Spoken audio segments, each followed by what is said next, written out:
nghe lên hello Dinmun ông chỉ thôi kia cũng ngay Zomi Innkuan USA Kipawlna tại hôm nào to US media pan US talk show sa som ni ve na part 2 pan ni na ma khong ni na ong ki thoi ki kung na ka gen sama bangin US talk show angin thang kia lom le go lu na naw sang khang sim le mal pi pi ga khra om lai zomi akwa ma peu eminam min tong mo ki kung ei then ina vai tam pi tak gen khen chu tam pi tak gen khen hang ina tu na om lai again ding chu pi ma peng om lai in ông ngạc tin tanun là top đường thang pe lại yun chỉ ông nghe nói mình ấy hay là mất sắp tới này na tụi tung giờ đây talk show xong á item thắc khát ini pi sắp tới na ham phát na ding ai kể là ham phát mẹ nai này ding xong làm any hi chiang vậy na adi akin US tung Zomi-te man gen le hang xong cái pem ta hi ta igam lấy xong suak ta hi mani na tụi tung hi làm te pau le immigrant về là cả ấy pen first generation ki hi panin ấy bang mà anh em ta bên tấm pi tắc nôm nghe yên ấy mà ya chỉ máy in Thailand mò tung gam pan Mung te hi dong in Vietnam te hi dong in Vietnam gam pan Vietnam te dong in Cambodia pan ni na Cambodia te hi dong in mato tấm pi tắc na pai hin tua te dunga ấy anh nung Paul hiang in ấy dunga dong bel hi Middle East pan ni na dong anh ang nung tun dong tấm pi tắc omin hi first generation khang masa te khichana khang thak te dong ki gom zom ding hita adia ken Zomi-te pen Innkuan to aikele society oriented chinin khole tui to aki thua phadeu aki khol phadeu pol pi le na biang na asiksan phadeu I na to ki zuin khat dui khada ki teng khomin vai khat pe jing vai khat pe dong ki hom khomin ai zong in US American life integration chinina US American dream achiu mother American dream American te sun mang chring mo angi na u tang tun thing na ding in en Zomi sunga bang chil struggle da kele sun sa na ki tom zo hi chi pen ki mu ele ei khwale tu sunga nuam ki sakyang in ki om tom khat US nun tang na sunga American life ana lu thuk lu nuam te tu khang masa sunga zong first generation sunga zong pol khat amin en gen den ai tro sa bang cheleng ke ya kipan kim le pam lom le gwa khopi tui pi ba kinga ya chiang a ei kia isung sa struggle ding sa nga mi tam na ki om zoi na yang tam pi tak pen amau le mau han chia min kho to ma ai zong mun to ma no muin an pil na lam hi tale how na lam hi tale business mother small bible na ong ha kat u hi US ang ho pak sia te ai zong in leng la ten ong thei zo bil belina no ahonom na te panina na han chiam naw le adiakin education chinena college ka bang population in any chile hang to sa pana population to ami phaza to college ka pen a ratio in enle ang kitom zo mun danga state danga ami emi a om tom te pen college ka pen tam zo a ratio in tam zo ham tang chi bang dan to bang mai na business lama zong as US to sa sunga zong tulian lai takin entrepreneur ai zong in mother bang thing a small business owner zong ki omom tai tua laka tulian lai taka amin thang ke Zomi sunga zong bang ile sum zong ki kem ta ai tam mi ham ban na khara denin president Trump ai zong in president Biden ding a hi zong in akigen chang Zomi-te I Dinmun tom khat en ki bak le hang dampi takin pen ke a ki panin dampi tak hu na ki sam den ke ma en hu na bek to kinung tan nuam ele I khe to ma din ding chi pen ki ngai sun khol lowin en ai hang be sa hun sung ba hu na to ki ding loi chiang chi mai nin ba sian in ama I zang da hi leng mai sa khen la hu na ki nga zo bil pandemic sung pang zong hu na tampiang dampi tak ki om chi mai ni Zogam lama yu na sangam te bang le lung hi mo en no kyang mia tula si mo ke gan nen zingan ni ta kan ding on ne hiam chin anek ti don bang ben ki pata yaw lo che mai ni mo en pol khat bang in sa khasum sanga tampi tak nga zo I ding yam tu sung bang stock market khong bang ong in ke bang om ta chinin ei thalo na nung ta pa se nong piak pha to I thalo na pa na zong I khol zong tampi ta min chin tua muna ka lungul na tung to ni na hi stock and share to kisai na ei mi songa zong mi pi mi sia mom ta hi te ei mi songa Zomi Innkuan USA sung hitale US Zogam Zomi-te ham phat na nga thing ne ding ina khaleni kam khat kam ni ong hil bek le zong tampi takin me na nga ding ai te chi to California Langh toy Suanpi da sia dadu Langh ma to ama na chia ling ina ma tu ni ka thi nai ma ne na zara US talk show pa ne na lungdam kom na to za ta na tong mo kung chi ma sa nong gen sakin la lom Langh toy pen ke bangin Singapore pa nang pai lam thing ina US ong tun chiang ina hi financial consultant as ma sem ngei na hi in and tu nai dia kena ke Kiteelpi na Zomi investing company community ma ta Zomi investing communities that I see chi khat thumle li to Kipawlna na phodoin among ngim na bel to sunga zong ana amao I Zoom meeting ai zong in live broadcast ai zong in tampi ta in ngai khani in MEP sapi te in hi investing ma ta to amuna sumle pai te ading ina azeng no ma ker share stock and share alai nom te ading ina lamla na tampiomin dunia kang e double Zomi ta ading ina stock and share pen bang chang in tupia aman bang danin de sang nang le hiam chi tom kim ching in introduction ma ta ong nei sakhen la to hi chang ke malen ka thein ba ken de nai na share alai nom hi leng ka dei sun to bang panin ke panding ka hiam chi ma to panin ong pading ina na chia ling za ta na to nong zan na ding ina nge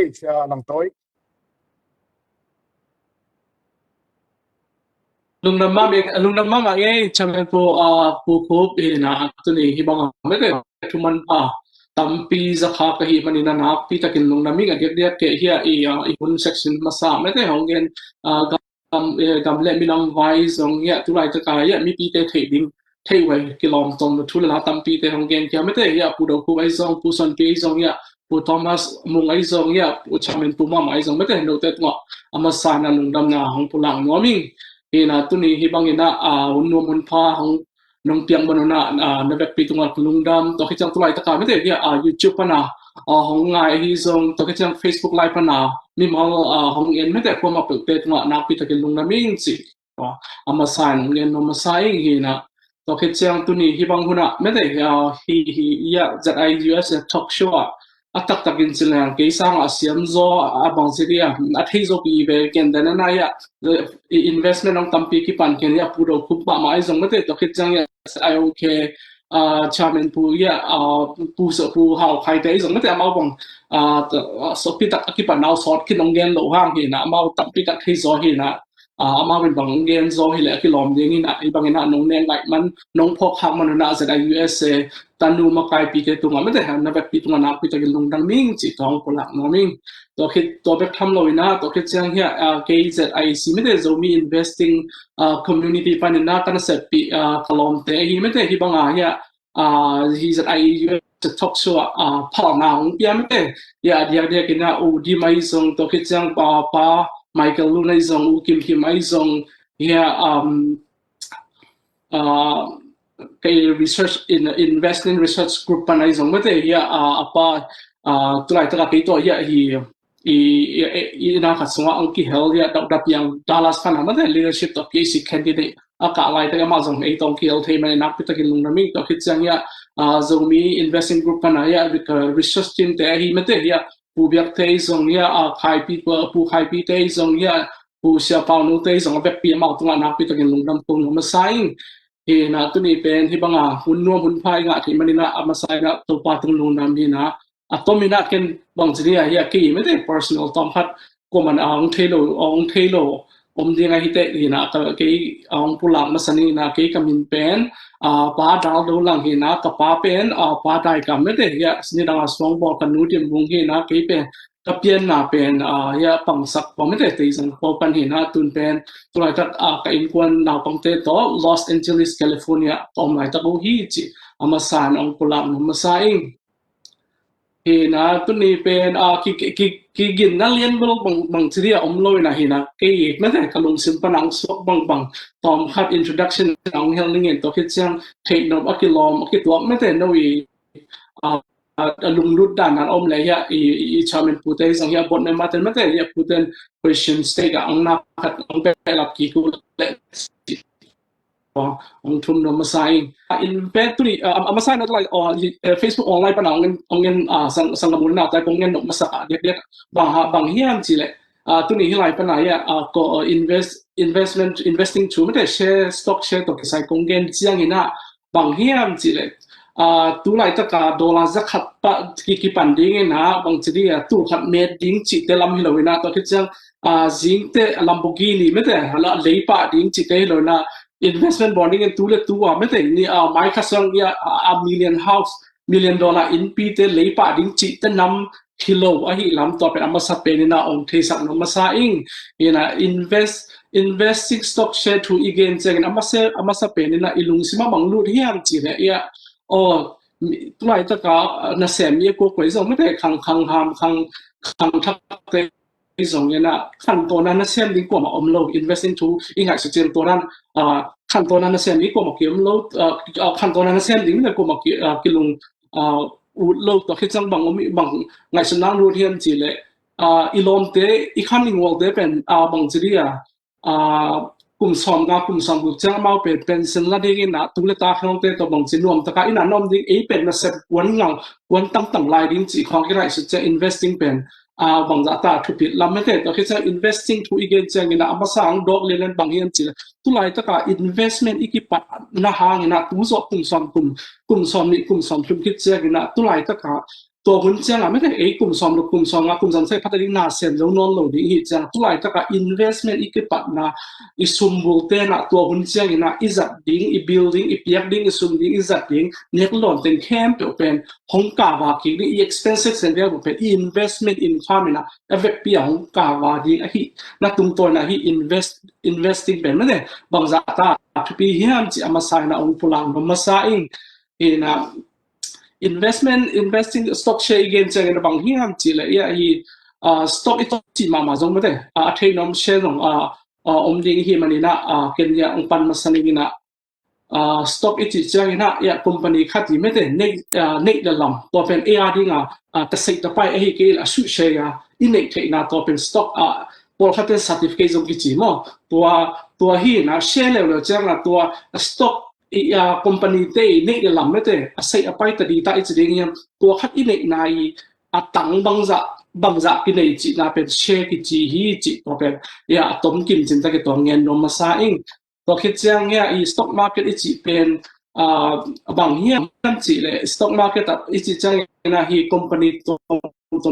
tampi te mete publicly traded company te pen azuak le alate ki muk to khop na to tung to na stock market te na to ilei na transaction te pen ong track sak to pen stock market bung pi ki chi mo na to ten onggen masan ing na thu pi pe na hi thula la ki chinga mete to zong ya zomi investing community pan na hi YouTube ai zong Facebook pan ai zong na thula la tampi thei wai tom tampi tak ki gen khin chini ina ka gen lai ding mo ban tampi zong om lai hi na to hun na nga o chiang ina zomi investing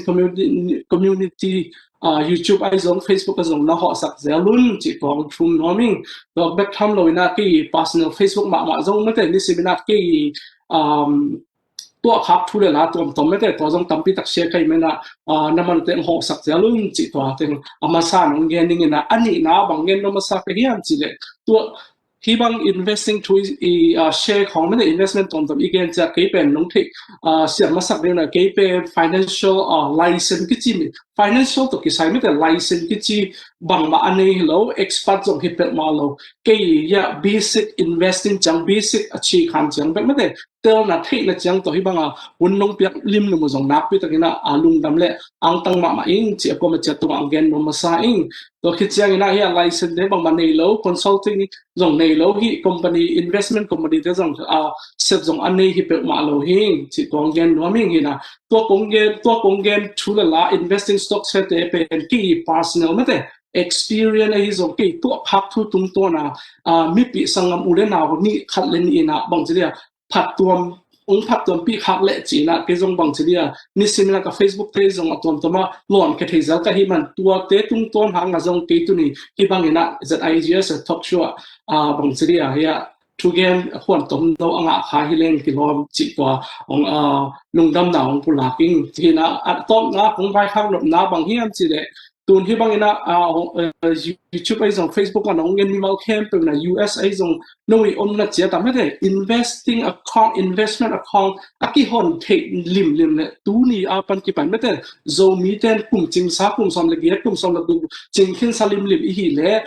investment account pen hong chiat ni nei ham tang ni na to pen nia tu zo kum som ni chia hi bang da ni mete testimony zong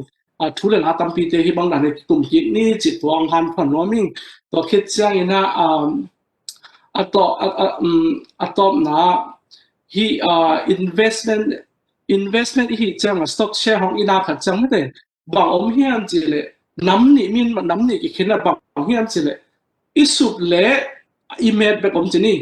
email le la to pen hoi sem isup le la bang zia tin khan sa lian picking a hi chi to pen ong thei sa noming ina to be tham do mi tam zoi na bang hian chi le investing ipol cheng na mate a tam zoi na hi long term dinga ki invest hi chi jong to ong gen be nom lai to khesan atom na kung bai khak dom na ki investment strategy pen bang hian chi le ken stock share hong a company stock te ne ka lei chang ina bang te le ki hian chi la khan na ki investment strategy number kana bang hian chi le hi high quality stock te me company te bek le na to pen kum som hi le kum som ni kep dingไปกันเลยอินาตัวเป็นชิกเนาะก็เลยเข็นเป็นจวกดีงาเลยไงโลอินาตัวเป็นกลุ่มซอปีกระตุกระตาขังลงไว้ทรงเข้มกันเนี่ยเพลย์หำฟ้าไม่ได้ตัวด้านinvest ก็เห็นลำตัวเป็นน้องเทปีที่ตัวองเทสันน้องนี่จิตัวบินาตัวตึงดำบ้าไม้แรงตรงคนไปกินกันเลยมั่วลงดำตรงนั้นไม่ใช่หลังตัวquestion ใน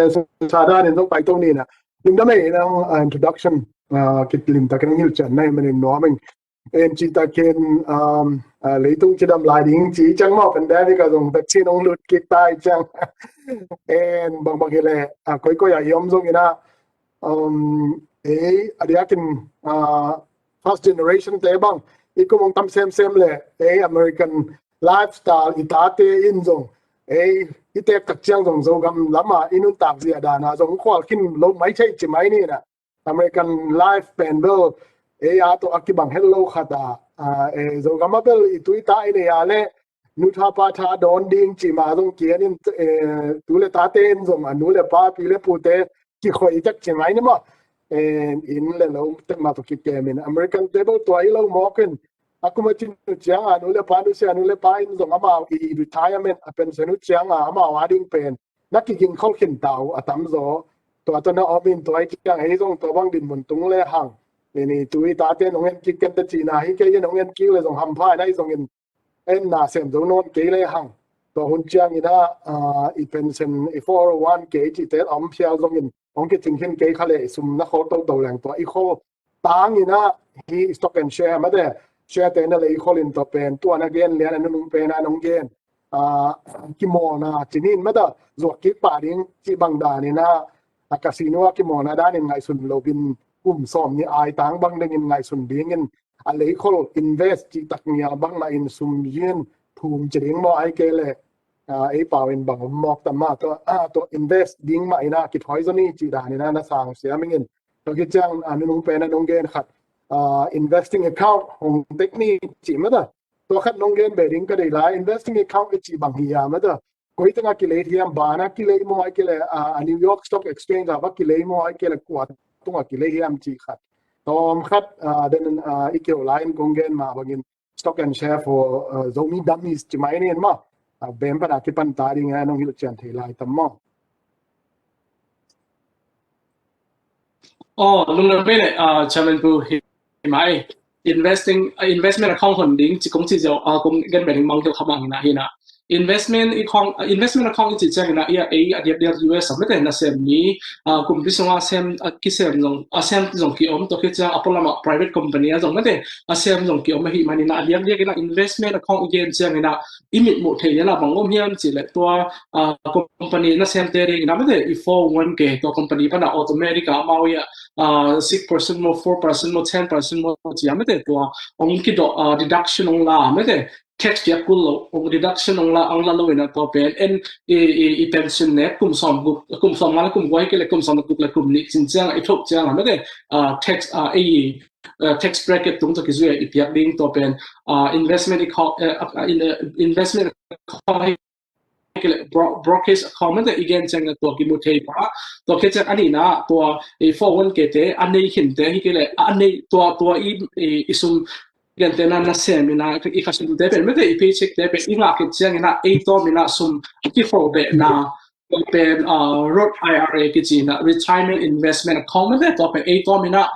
tom ta ki khom le to pen in I paycheck sum pa nang pai ke hin sa sum tax piak sai chiang tua isum ten I kho na tung to na road area a khol hi lem to pen kum hata tu gu ki khol thei to pen I thok ki chiang bang chi dia tax free ki chen na en tax piak sai chiang tax piak lo no lo to min chi pak no to road area ki mu thei to ki chiang ya tu ai ta ka mi pi tam pi na me de investment hong jiao jiao I hon thei jiao jiao na pen ya brokerage account ki chen na to pe it de hun na isum it de ki thun sei ki sun thei me de ki lei thei na isum teng pe ki phung sat thei na to pen I thuk ni inek ni me de en to pen tax sia pen pe ki khap ya ko ham tang hi chi to pen Nigeria investment account yen je to pen ki mu thei chi tong gen to ki chang investment to I mu ki chang na abang platform me de bang chi na hong ding hiam chi pen to channel gen dan ma na ban te me de bengo America I bam te tung to na jong I hon of le ki na me de to ki chang tu lai ta online broadcast te me de amin thang da ba I pol khat hi to bet tham no to ki chang na kum som ni kum som tum kum som gup apai hin te me de American mi pi 200 million mi American te is in azatu platform pi traditional investment fund te me de again te na bo here vanguard ichi to pol to ki chang here fidelity ichi to pol to ki chang e-trade ichi te ning tom me de to ki chang JP Morgan Chase Bank of America Merrill Lynch to pol to ki chang to lai ta ka mi so me de mi kem pe na izat phadiak to hi akipat na asot nai lo to I online robot advisor ichi te hi investment platform thak te hi Robinhood chi te ning to ki chang M1 Finance me de we bull chi te pol to ning kem pe te tu ma me de investment account te ki hong thei hi chi akamin to ong gen no mi le lung da be chaman pu kitchen ma mai to teng ba zong thei no ni angin nong gen chang tam pi tang nong gen te lung da moi mi tam pi tang ki mol chi kenin ya lom te khat la sang pa za min investment chi pen pa mina sum tu sum tu che leng la tung so kan sum tu ma da chi na ki jang hi chi kha dong gen lung da be che ba kamal sum tu ma tu hi lo tu no ma en to te to ne chi bang investment account nei ding to ki chang da na chi ma de 401k pe ni company tung to na jong po phat jong a me thap jong ma de to ki te gen ne nan tam pi tak jong a company pa na 401k te bang tam zo la trading hi ke le jong a company na ma we hired a broker chi ding mo ai ke le investment agency chi ding mo a company te omin to te mai na ma na sep sapu che mai ni mo amer hunom amer lo hunom che mai ni en to pen thu tom che pon ni to lo den an again private azong platform tom tung to ni na ki bang che ya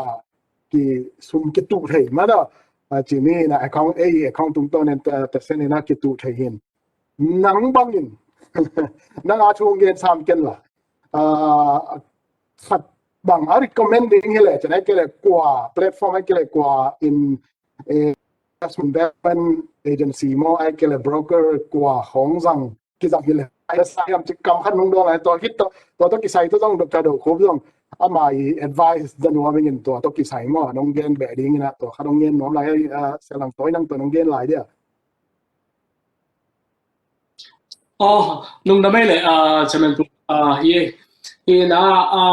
tu lai tak do ya bang si apola ba me te investment fund pen gen zo lo atam chi ta atam chi mai ni mo he na ke kong recommended take len do om ke ai ang ke la ke ni mal me te ke opinion le ke mi mal za ai le to do om gen te นี่นะดังเทเบิลบางแพลตฟอร์มเตะหอยบางแพลตฟอร์มเตะสั่งแล้วจริงๆบางเกมเกมเทเกมเทเดียนเกมเงินมั่วเห็นนะเกย์จัดขัดเลยนี่ไม่แต่ห้องส่องเลยตัวที่จังตัวไหนตัวไหนอีเกน investment account เตะเป็นเนี่ยprivate individual วิเวดิ้งอีเกนเห็น outside investment account เตะดังส่งตั้มเพียมสินี่มั่วเนี่ยบันเตะตัวบันเทตรงตัวมาอีกคน investment ของอีกส่วนตัวที่เรียก private farm แต่ไม่ได้ private equity farm แต่อีกส่วนตัวที่เรียก angel investor แต่ตัวที่ตรงตัวน่ะ invest น่ะอีกส่วนไม่ได้ตัวที่ต้องตักเติมจีนี่นะยังทุนน่ะทุนเกณฑ์ออกมาเป็นเนี่ยตัว individual มีอะไรไม่ได้กลัวonline bro อันนี้เรียก online broker robo advisor ได้คือตัวเตะอันนี้เรียก again รวมเฮียงอย่างนั้นแต่นี่นะอันนี้เนี่ยตัวไอ้ตัวเคสบางเนี่ยโรบินฮูดหน่วมสามหม้อบางเรื่องจะบางทีเดียนนาวปังกลุ่มง่ายส่งตัวปีอินูเลป้าปีเลปูเต็งส่งกิสังเทนะใบมาจะไม่นี่เหี้ยจัดนกกระจิน้ำว่าให้ส่งมาเบลบางทีเดียตั้มปีตักริสเบลมีมาตรงกิกานะตั้มปีตักจีนี่ตัวเป็นโรบินฮูดจีเป็นจัดนสายตัวคิดจังตัวไหนตัวกิจัดอันเดียก fidelity แถมอ่ะตัวคิดจังเนี่ยฮีชาวจะบอกว่าคิดจังฮีอวานกัดจิตแต่ตัวเต็มกิจัดที่นะสิ่งนู้นมันจะไม่แต่เนี่ยน่าสิ่งแล้วสิ่งตัวคิดจังตัวคิดว่าคนดันของบางทีคนเทลุนะครับกิจัดน้องนั่นเองแหละเนี่ยเกี่ยว Zomi investing community ไม่ได้ Facebook page อาการไอ้ส่งเกี่ยวกับมาไอ้ส่งไม่ได้ขลอมถึงจะลอมเรื่องวัวจะต้องสอบตั้งแต่น่ะทุเรศลักกิจัดให้ฮีจิตตองเงินนอมิงเนี่ยลุงนั่นไม่ใช่ไหมปู่ชูปีเปล่าไหมตัวเต็งน้องเกี่ยวถ้ามันแม่มาคิมตานังบางเงินบางจีเดียบางจิปันเงินกิปันดิ้งจีส่งZIUSAส่งเงินมาต้องหูใจดิ้งจีเหรียญอินดีสปีเตอร์ดิ้งเงินลุงดำหอยถูกขัดเงินไงส่วนเงินทั้งบางโรบินฮูดบางแต่แฟนก็จิตไม่ต่อชาร์ลส์วาบจิตเตอซังจีของฮิตเตอีกเงินเขียนแม่งในดิ้งใบซ้ำเลยนายส่งเงินฮิตจะบาง investment ตกิไซนะเซมินาของอากาศดิ้งแหล่งสมตั้มพิทยาต้องกิจการจังตัวนี้นั่งในสังนาตักปีตัวน้องลุยแต่งลุงดำเป้มาจีนี่ตกิไซต้องดร.คุปต้องมาบางเจ้า one of the expertise จีนี่นะไอจังนั่งคอมเมนต์สมสนองพังดร.คุปนับเท่าจะองเชียร์เดียว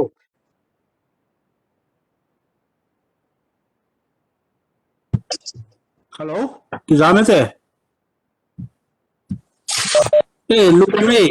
นะเชียร์ลังจังหวะลุงดำพอดีข้างน้ำมันgrassroot level ละpopular สักจิ๋มอะไรงั้วตัวนะมันตัว investment company ของบางที่เรียกที่ปอลนะของตัวคิดจังนี่นะCPA ขันมาอุดิมของลงไม่ได้ตัวของตัวอย่างนี้นะทุกปีมากตั้มปีตาของตัวถึงเรื่องทุกปีตัวคิดจังนี่นะเชื่อลังจีดันมาเกี่ยวกับ financial certify เรียนเบอร์ที่เก่งนี่นะตัวจงทุกปีด้านนี้มั่วแต่บาง engineering ลำบางอะไร PE บางอะไรตุลาตะกาย moderator ปูบาง professional engineer ฮิปอะไรนะ finance ลำบางอะไร CFA บางอะไร charter financial analyst มั่วตัวจงเป็นอะไรเรียกว่า fundamental analysis ลำยินตัวที่เจ้าที่4-in-1เก็บบางของแล้วล้านอะไรจงcharter financial plan นะแต่ไม่ใช่ CFP แต่มาจงหินตัวจงcost ตั้มปีตักลามาพี่มาวันตัวคิดจังทีนี้ก็ analyst ลำละ CMT charter marketing นี่เช่นด้านสวกแหละตัวแต่หินบาง CFA ดิ่งเป็นการหันเชื่อมไหลตะหินตัวคิดจังนี่นะ MBA จง finance ตัว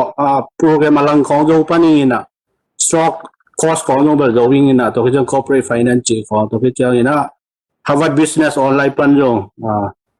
ลงเงินจงกับ Facebook กับใครนะตัวจงfinance ลำด้านสวกินตัวเต็งเงินอาหารเจียมไรตะกินนะ stock ตัวจงเมื่อตั้มปีตาจงเลยจงคิงนะสินนัดเจียงได้กินนะสุ่มลำคะแนนมินที่กระเตลนัดเจียงไม่ได้สินแบบดีจงตั้มมินนะบางทีเดีย professional มีสุ่มตั้มปีตากมีเล่นบาง invest ดีด้านนี่แหละjustify มาจงแต่อันนี้จงกิจมินเตนะพอขัดเจียงก็จงบางจะตัวซ้อมสิกิทอยจงตัวจงทุปีนตัวชินตัววิ่งให้นะตั้มจงเป็นที่fundamental analysis เลย technical analysis นะไอ้มีแต่บางทีเลย technical ลำสวกด้วยนะแพทเทิร์นไม่ได้ก้อยจีเลยขังที่ก้อยจีเลยบางคนเจนักเกี่ยมจีอักรับถึงไม่ได้ตัวที่ยังเทรนด์ZIUSAถึงอีจีกาไอ้ตุนเป็นกาดิ้งที่ว่าอาลีบาบาบางตัวทำเกี่ยมรวยอินนะตัวไรตักตัวนิ้วสังเกี่ยมปักหินอังกาดิ้งจีของไม่ได้มีแต่technical ลำมากี่แก่อินะ candlestick ของอินไอ้ตรงนี้นะ fundamental analysis แล้วเจียงเป็นอาชีพมีบางอย่างเกี่ยวกับตะ financial ratio ถึงโต cash flow ถึงโตหินแกแต่นะบาง finance ที่เป็น election นะควรจะดีจีดานมันนะ future ไม่องก้อยจีขังที่ดีจีดานินบงตลาดมาขัดเป็นงูแรงเป็นเต็งขัดของเบฮีนะไอ้ยงตัวบงตลเป็นกลุ่มขัดอินะโลโคดิ้งอินะมีน้องกิจเจียเลยเป็นบุกต่างๆบางจางดิ้งจีตัวดินกลุ่มสอมซุงบางนะตัวบงตลนาเซียมเลยอันต่างๆตัวละงาดิ้งไอ้มันนี่นะฮิบงตลเป็นตัวละกิเปดิ้งฮีจีตุงโตนะกิเปียฮิโมกินอาคัมปานีซุ่มในสร้างตั้มโจกแต่บางเทสลาบางไอ้เลยอเมริกาของนายเราเปลี่ยนอะไรไอ้ตรงที่เป็น EV ไม่แต่ electric vehicle เป็นอัดเดมโจมปักลอยนะฮีน่าอ๋อขันมังเลยมอเตอร์คอมพานีตึงเป็นองค์กิปิวเคดีนะฮีน่าตั้มปีตะคีดีไงเจ้าไม่ละมาสุ่มตัวจะงาสักดีฮีจิโตอามันขังแก่ด้านชัวกินไอ้ตรงอบองเป็นอากิลของนายนะไอ้เกล่ไว้ขัดไปเปล่าไม่แต่ขัดไปโน่นนะสารลุงเทจีรานินrisk risk and return นะจีเป็นทุปีดานินrisk นะจุยะเอ็นตุลาดักสุ่มจะขัดอินไอเป็นไม่ละมาดิ้งนี่นะ investment นะเอ็นจังขลุ่ยตัวเป็น opportunity cost ตัวเป็นอีกสุ่มงานเนี่ยดิ้งrisk and return จุยะrisk ตั้มเซมเลยสุ่มนั่นจะอมเทย์เมนนั่นจะอมเทยินตัวเต็งหอยตะกาคาคิเรียฮีอินไอ้ตรงเอลัมปันจงตัวเต็งอีเทย์ลงจงอากิฮีเทย์จงตัวที่เจ้าเนี่ยบางเต็ง popular คุยเต็งอีจีจงตัวจงตั้มปีตะกิเมที่มาโปรแกรม election ไว้บางฮีเล่โลโต้ปารารูบอยกับดร.กุนจูเลียนบางไงสุดเลยprediction เป็นมาเฮลโลไอ้เมื่อมาบางมาเลยกิโลจีด้านี่CF เดี๋ยวจงprediction จงน้ำมันโลเทียนไม่ลำทุยมองไอ้เจ้าจีจงไปเดี๋ยวลินตัวร่างขัดดินตัวคิดเจ้าเนี่ยนะก็เงินนูปะสิงคุกตัวไหนสุดแรงสิงคุกเลี้ยนมาหินเตะเป็นจงบุกปะคนเลยจงขังปะคนนอนลงไอ้จงสิงคุกส่วนจีเตะเป็นจง18ทีนะจงขังมาที IPO ของบางตัวแรงเป็นเราตั้มปีทักเป็นขี้งาดิ้งด้านสัวกีอินน่ะเลยตัวแรงไอ้จงเกิดแต่บางนะ Facebook บางองค์พอมาบาง Space บางหิน Space บางคุยลำตุงตายยำเทนอนเราจีรานี่ตัวด้านตรงผมไม่ได้อาลีบาบาบาง IPO ตุกปันกาปาจีจ้าจีด้านไอ้ตรงอุบาของปันเป็น IPO เป็นสอมเรื่องงาของหินตัวหน่วยสอมทุ่มเรื่องงาจีของเป็นสังคมจีด้านนี้เกี่ยวกับอันนี้หักสมามาCF เสียที่เป็นอันนี้สเตนหักษาสมามาหินที่สร้างนะ simple จบบางมีมจีด้านนี้นะยังไงสุดเจนะบางตัวกี่บางยามจีเลยมอเตอร์ลุยเลยตัวกี่บางอย่างที่ไอ้เมื่อมอเตอร์เลยจีเจนะเลยเต้นอยู่ที่บางเจ้าจวกยังสุบกิสมาจวกมั้งไอ้แค่ละเสียนาขัดออกมาจวกที่ดีเนี่ยเจ้าไม่ป่ะมั้งตัวที่เจ้าอันนั้นเต้นอยู่เป็นองเงินดิ้งอินน่ะที่เป็นห้อยลายไม่บางอย่างจีไอ้ยงจวกที่หมอไอ้เจ้าม่วงที่ตัวโลตัวด้านมาคัมพานีเต้น่ะมาสุมังอาเบนดิ้งอินะตัวเป็นสต็อกจวกที่น่ะเดียกับpublic company แต่บางเงินนะมั้งตัวที่ทุกเป็นองเงินไอ้ยงองค์เป็นบางอย่างจีแต่บางเงินดีเงี้ยบางหัวขัดดีเงี้ยจีกิมวนโลนาจีไม่แรงมั้งตัวเต็งองค์ไปฮีอินน่ะอัมบุน่ะตัวที่เจ้าน้องกายนะสุ่มในโปบางเจ้าบิลเลียนตัมปีตะกันใน hedge fund จีแต่ mutual fund เขามาขอเล่นเต้นจงขับเลยเป็นเกี่ยมเดียวได้ของเจ้าเป็นองค์เงินสมองเที่ยวเจ้ามันเอาเทรดด้านจงตัวมอมเก็ตเดนะบางนี่นะนี่สิมาเทรดแต่บางเลย day trade นะหุ่นต้มโน้จวกเจาะขัดแต่ swing trade short ปีเต็นเป็น invest long term จีด้านินตัวมอม hedge fund แต่บางไอ้เลย company นะมันกี่บางมาเลยนะขัดเป็นครั้งนี้ขัดเป็นเลยตัวdefense กี่การของมันเป็นมาเนี่ยดิ้งจีด้านะที่ไอ้เจ้า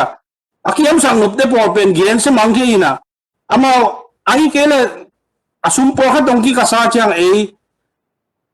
asum tam khol lo de pen ki zom the zel chi da ne no kai ma pian da ni ama chi dan aki ka te ga pen hi ayong hi sa ina alung na hoi lo New York Stock Exchange bang za lam ni le auction dan ni in ami ku ta ya nang hi bang za de che tun electronic we ve nang le min to ting kom ka la hi chiang ina sia lang do gen zel dan ma ina tampi ta kom ei mon na tunga jongom ketera bang ina individual stock te ile jong risk do ina khali ni jong le the ma de portfolio che tampi ta jong leina bang che awom pia diversify mang the toy kele market benching get the S&P 500 to aki tuak dinga ETF bang ma de exchange traded fund bang chỉ là nắm tâm pi ta cùng tua tế băng hi lệ active cooling am atoi dung duy hi lệ lại chế duy cooling tua khong rồi còn mấy cái mutual fund chỉ khong hedge fund khong bây sum tua ra này đi na bằng in là chỉ cái na cái mi sung phát dấu pen chỉ nai lo cái tấm nai hết lâu đi na ngày xuân này ai dùng risk mà lấy mà dùng sum tấm in sen mà min sen tự cái duy hi tàu in sia lang te na hi popular sa dùng tu pi mai lama dùng CF se ko mo khang no tampi mo mel la dei ta ka hi la hi pen alem ma hi get bang ina private company khat pen billion var bang hi pen le ong lem non lo yin public ang pai ja ko public pan jo ong lem ke le jong por khat te ina jong investment farm por khat in to public pen le la ina private khong va so yin ong po ina public ki chi ran me to hi ke yin hi finance lam pen thuk ma le dùng nít bắt mà in tua cốp cái kim mol thấy liền dùng là alem mà chỉ đàn hiện nhưng ai chỉ đàn ibong tàu te por đàn mà future prospect grow hi mokin aksa mà in ai dùng tuak leng pen sum tampi ta kong kinga the hi khel le dùng là aki suicide bang om the pi chỉ đàn hiện ai dùng awom pia ilau le dùng le chỉ đàn mutual fundของ ETF ของle din tua te pen pung ma nang lem hi le na risk and return risk ma le zong tampi jong ki nga the tampi jong ki sum thei chi danen ami mal zui bana koi le zong pen tulai ta ka zakhat inai pen mai kum chel zakhat ong man non lo de mo atambu aza vanong le non ke le inflation khong do chi dan ni hi na ina gedra cd kho koi le zong pa sen ong tam zo de ai zong saving khong sang pen lem lo zo ban khong ai le pen risk free danin pasen tam khol lo ai yong tua pen bang ma lau hoyom lo te yong tom nan pa lau hoi sem le tam pi nga the chi ranin tua ting pe probability to tuat diam in a hi u hin na lem ti dan ni ke mu na pong mo tua teng ngen phot ni ngen ni ti mo le zan ta ba yong ti ke zo ni ai chamo yin lu na me sia lang ai yong ina moderator pu ai yong ina in tua teng ngen phot ni Chang moderator po ngen paglang to de company abang chiria ke mo lien na amo to abroka ngate bangina Robin Hood ayong bangay yung chiranin day trading nen to yo chi chang be komin kitam khai lo mo ken to pen bang ma pi hi kol lo ina invest ding dan a hi le kitam san kol lo dan so kin khat be zak ina yo ki pan chi te be Robin Hood bel popular stimulus thing to Robin Hood ak khadina atike min chang kai bangin long zan lo sai long simple sang ngade to bel lu da me economic stimulus package to teng to sum vale hi lian lo hang inga za sanga kinga be ai chang ina ki mol te ha Dr. Do Khup kam mau tung pan chen ki mol en pol kharin sumtu ai ke la ki mol chi lamung tung pian tai na Rickson Richan bang jre somsa bang jre ni dang la ya Zogam lama symbol chi pen ala wai pen ting ma sem ting be wa hao chi bang da na mo la wai ma le zong hao the zong ki man the nun ta na ngon ki tan lo the chi bang da ni en to chiang ka zang ni thu khada day trading ai zong in hi chi bang a short term investment about ading ina nang le nang in individualize zong in nahi soma le thule la nisim thu piang politics akipan mo da yak in politics anh em tông in duy dâu này cái là cái thói khác cái in chỉ khát được ra ngay in tóc cái trang đó là đâu cho đâu có bị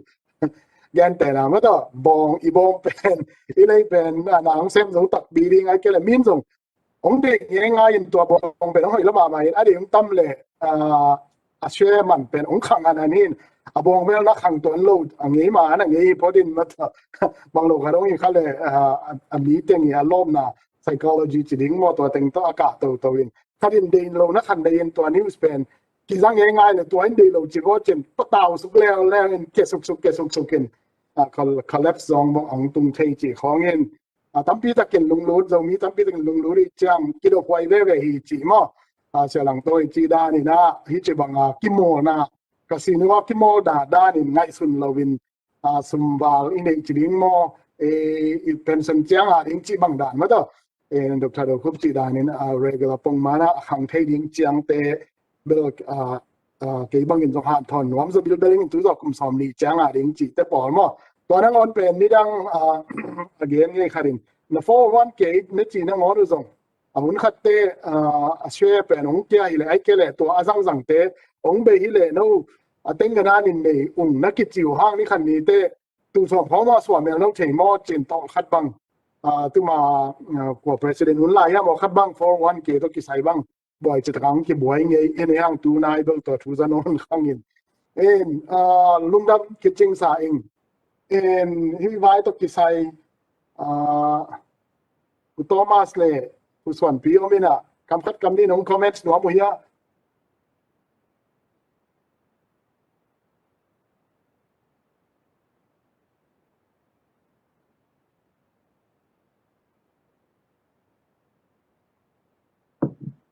คัดstock market for dummy ที่ด่านเดียวขัดมาบางเงินมาต่อเห็นของ dummy มานิ่งเงินเกณฑ์เตน่านะโรบินฮูดบางเอ็นกล้องเซตอัพทีนี้กล้องเซตอัพอีน่ะอีเบงกล้องตัวลิงซอมตัวเจ้าเงินนะอีเบงกล้องปนน่ะซุม stock อีเล่ที่นั่นเองนะซุม transfer portตัวคิดเตะเกณฑ์เตน่ะเทสลาอีส่งเงินนะฟอร์ดเตะส่งเงินนะแบงก์ออฟอเมริกาเตะส่งเงินนะเชียตัวขัดเชียขัดเจ้าเงินนะตัวจามันจีดานขัดอมจีนี่ตัวบังเป็นเงินเตนั้นเทสลาเตะบังเชียขัดเจ้าเงินนะจะหลีบังมันเลยดิ้งจีนี่เลยดิ้งนี่จะก่อยแล้วดิ้งใช่เราดิ้งกี่โมเราดิ้งจีนี่ลำขัดปะนะตัวที่ก่อยเป็น investment กิจโมไอ้เกลเลยใช้เซลดิ้งอินอากาศเจ้าจวงดิ้งอินตัวระหิเลยหังอาสุมก่อยจีดานะห้องขังหิมอขยำจีขันโมเอ็นบางจะปาเสนาขังเรียนเตน่านะเดน่าจีดานะโรบินฮูดเตียเกนเตน่าตูสมบังเสียเลยดิ้งตัวมาตัวเท่งงี้แต่เสกเลยหังไอ้เกลเลยบางขัดงี้แต่เสกเลยหังอาสุมมองขังหมอเขียมเป็นเส้นเจียงจีขันหมอตัวจงของดำมีมาไหมอินอ่างไอเตอาดิงอินจงกิจังเทียมจีขัดเฮมีไหมตัวขัดก็เป็นลำดับแรกของดนนบมั้งซุมตอมเป็นบางจากจังบางโตอากิโมลิงเตอาดิงจีเน่ investment อิจิตาลงเงินกลุ่มสาวปีอาดิงเหรอมีเวลกิโมลงคิวเว่เฮียมาเด้อพอเขาเรียนอะไรส่วนตัวกิโมนวมเว่อาคาซิโนว่ากิโมสร้างที่สต็อกแอนด์แชร์กิโมแล้วต้องเมจจะใช้จังมินิมัมบางจังบางโตกิโมที่แล้วหอยสานี่ยังจีต้องเบลับแล้วตัวผู้ส่วนปีงดต่อเสียหลังต้อยลุงดำมาไม่ผู้สันปีเลยจะเป็นผู้เหี้ยจะน่าหอยมาเห็นลุงดำเลยอ่างตังเห็นนะจะน่าตัวน่าจะคงโดนมันไม่ได้เหี้ยเกี่ยวZIC Zomi Investing Community อีปัดแค่ไหนบางสิ่งก็ได้ดับเบิลพิวเป็นเหี้ยfinancial education ไม่ได้ financial literacy สีเลยสุ่มละไปโตไม่ได้พูดจริงอีกครั้งก็ที่เรียนลุงกุนับปีเป็นเนี่ยตัวตุ้งต้นตัว awareness ตุ้งต้นดำมาอีกปัดดอกนับตุ้งต้นอีมีนำส่งไม่ได้investment bank จีของ financial planner ตอมเนี่ย CPA ตั้มปีตัวเต้ตั้มปีส่งองค์ขังตัวดิ้งเนี่ยตัวเต้นตัวไหนตะการไม่ได้มาส่งprivate company องทองเว investment farm tôm hóa mới thế cũng rất thích đấy bằng gì à làm bịa xéo chỉ làm rồi cái kiểu đầu tiên chỉ mà sai làตัวcái định đặc biệt mới thế còn bé làm đó mình nè thì là đây là phụ phụ biết được là tôi cái gì là thu phí mà cái sắc bờ hay hiện tại là stock khát được mới thế Tesla khát được ilay sòng chẳng ít lại xuất mà sắp pending là bằng quay sắc cái hiện tại là cái hiện chỉ tung mà sắc công nghệ cái sắc khai mới thế công nghệ mà sắc high quality company chỉ mới thếตัวเตเป็นบางที ending เฮียมจีเลย stock ขัดตัว leading อีกหลายสุดนักเลย long term เหรียญมาไม่ได้ GCR อีกหลายสุดที่ตัวเป็นทุกปีมาซาตัวคิดอย่างนั้นอีเลยอีเด็ก company ขัดเงินแต่นั้นTesla บางทีเลยอามาวิ product อีกอย่าง service ไม่ได้อาโมโตเป็นหุ่ยลุ่มมาเลยอามาวิ future vision CEO ไปอัลลัมดิ้งไม่ละมาเอาบอลเซตดิ้งแต่งแค่ตัวเป็น FFP กิมุดเหจนี่ตัวบางด้านบางทีที่ grow stock ไอ้ที่เกลเลยขัง company หุ่ยขึ้นสายเลยจังนะอิสุมเตเป็นบางด้านกิเมที่ยังจีเลยไอ้เกี่ยแต่นั้นตั้งTesla บางตั้งขัดอะไรบางทีเลยเป็นตู้จกลุ่มซ้อมกลุ่มงาตู้จกลุ่มซ้อมนี่อีเลยตั้งขัดอีกก็อีส่งครับจึงเราคนน่ะบางทีอิสุมโปรเทสเป็นตั้มเววาโลดีไงตู้ขัดไอ้เลยตู้นี่ตู้ทุ่มบ้องเจียงพันโลดีไงเนาะไอ้ยังที่หลายตอนนั้นซุมTesla บางเป็น company หุ่ยมาจะนี่เลยตู้บุบินเกิดเลยอันเดียที่ US มัน middle class เลยที่ billionaire ตั้งนี่นะอามาอินโวอันนี้สิ่งที่จะไม่นี่จัดลบสาวไอ้เจียงไม่ได้อามาหินะอันนี้แต่กินนะตัวบางอีเลยขับเจียงนะstock Tesla บางอีเลยเจียงบางทีเดียตั้งขัดอีเลยส่งเลยตั้งขัด leading ตั้งขัดปั๊มตั้งนี่เป็นหลับตัวดิ้งตั้งนี่ปั๊มตั้งซ้อมไม่ได้ตั้งซ้อมปั๊มตั้งซ้อมนี่ปั๊มตั้งสกัดปั๊มตั้งสกุลตั้งสกัดตัวด้านอีเป็นหลับจบเบกเจียงที่ stock market ไม่ได้ซุมอีตุแต่อเมริเป็นที่จะพิจารณาหมู่จีนี่ยังตัวเล็กตัวเกี่ยวกับ stock ขัด leading กับตัวเป็นตัวจอดนี่ปีนี่ขัดสัวอีเอียดเลยตัวเป็นจริงแล้วนะตั้มปีขังเราเอามาองค์เกษตร stock market nature เป็นองค์ขังเซลองค์กะองค์เกษตรองค์ขังเซลองค์เกษตรจีนี่จีแหลมไม่ได้ที่นะไอ้ยังต้มนะเอาบางเฮียมจีแล้วก็เกี่ยวกับปีstock company high quality stock ตั้มโซฮี grow stock เตเป็นกลุ่มขัดกลุ่มนี้กลุ่มทุนกลุ่มลีกลุ่มงากลุ่มผสมนี่ที่จีเอ็นกิกแรงstock IPO ไลน์ประกาศสอบแรงลาเป็นต้นอากิปัดเป็นตัวจังน่ะอมเป็นมาหรอกกะขังไงมั้งอีน่ะกลุ่มสอบนี่สุดเป็นตั้มปีขังอีน่ะตัวขั้นน่ะตัวไอ้บางตั้งสักตั้งสันนี่ตั้งสังหาบางอันนี้อย่างเป็นอีสุ่มเด็เป็นอาฮิจิปีอ่ะว่าบางทีเดียวเล่นบางดีขังบางดีจีได้มั้งอีน่ะตัวนั้นน่ะจงบางทีอีสุ่มเด็กี่พุ่งทักใส่อามาอีสต็อกแชร์ก็price ไม่ได้เกี่ยวกับนั้น Tesla ขัดตัวไอ้ตะกันจะลีตัวอีเลยเป็นตัวจอกกลุ่มสอมสุงาเบลตัวขัดมอตัวนี้มอตัวชั่วโมงให้กี่เลยจะขัดจะนี่ของตุ้มเทจินี่มอตัวเบลนี่แหละตัวตุ้มตัวน่ะสต็อกแต่อีนี่ตุ้มตัวน่ะบางทีนี่ขัดรูปเวขัดให้กี่เลยกลุ่มขัดเวขัดตัวเป็นอีจริงเด่นนี่นี่สิมาเป็นเรียงเราไม่ได้ daily price ที่จะเป็นเด็กแล้วยังกลุ่มสอมกลุ่มขับเบขัดตาตัวเป็น NZZ ดีบางอย่างจะเป็น financial plan นะที่เกี่ยว investment advisor แต่กรมโจดินมุนที่บางทีเราใกล้จังหางเป็นตัวแต่กรมเล็กแบบตัวแต่กับเม็ดเป็นแค่แบบ 20% 30% next สักดีกันจังที่บาง financial advisor แต่ allow ที่ allow บางครั้งเนี่ยกี่ขุดสมบัติเกินกับสมกับไปเป็นแค่เป็นบางมาเปียกกุลว่าไม่ใช่extra fee เปียกกุลว่าฮิตยังไงแต่เป็นแค่บางครั้งสุ่มเต็งขัดเต็งนี่เต็งบางเจ้าตัวสองงานแล้วตัดเป็น financial plan นะไอ้คือ advisor แต่แบ่งกันแต่เตียงที่นะ fees 20% 30% 50% บางมาโลเปียดิ้งมั่วจีน่านะตั้งปีตั้งไงสนะเอาไหนมั่วเห็นนะตัวร่างเอียดจริงจิตตัวองค์เงินรวมมิงนะชามันปุ้ยเนี่ยน้องดับเป็นบางฮิปักกันเลยไอ้ปีน่าต้นน้องนะครับthey trader มั้งนี่สิมากี่โมงหนูมองแต่เห็นนั่นคาสิโนไปจะแสดงสร้างมาเด้อตัวไอ้แต่มินิมัมบางจาตัวกี่โมงแล้วฮิตเฮียมโอ้ลุงนะไม่ชามันปุ้ยเฮน่าหอยมาไม่เฮเกี่ยนแต่นะ trading บางเกี่ยนแต่นั้นเกี่ยบางกับ investment financial situation ตั้งแค่แบบเป็นโอดาซ่าไม่ได้กุยสิเซ็ตขึ้นบางที่หลังตัวอีกิสินเนาะเละไม่ได้ตอมซิลิอีจับเนาะเละตูดขับตูดนี่ไอ้กี่เละตูดงาของไม่ได้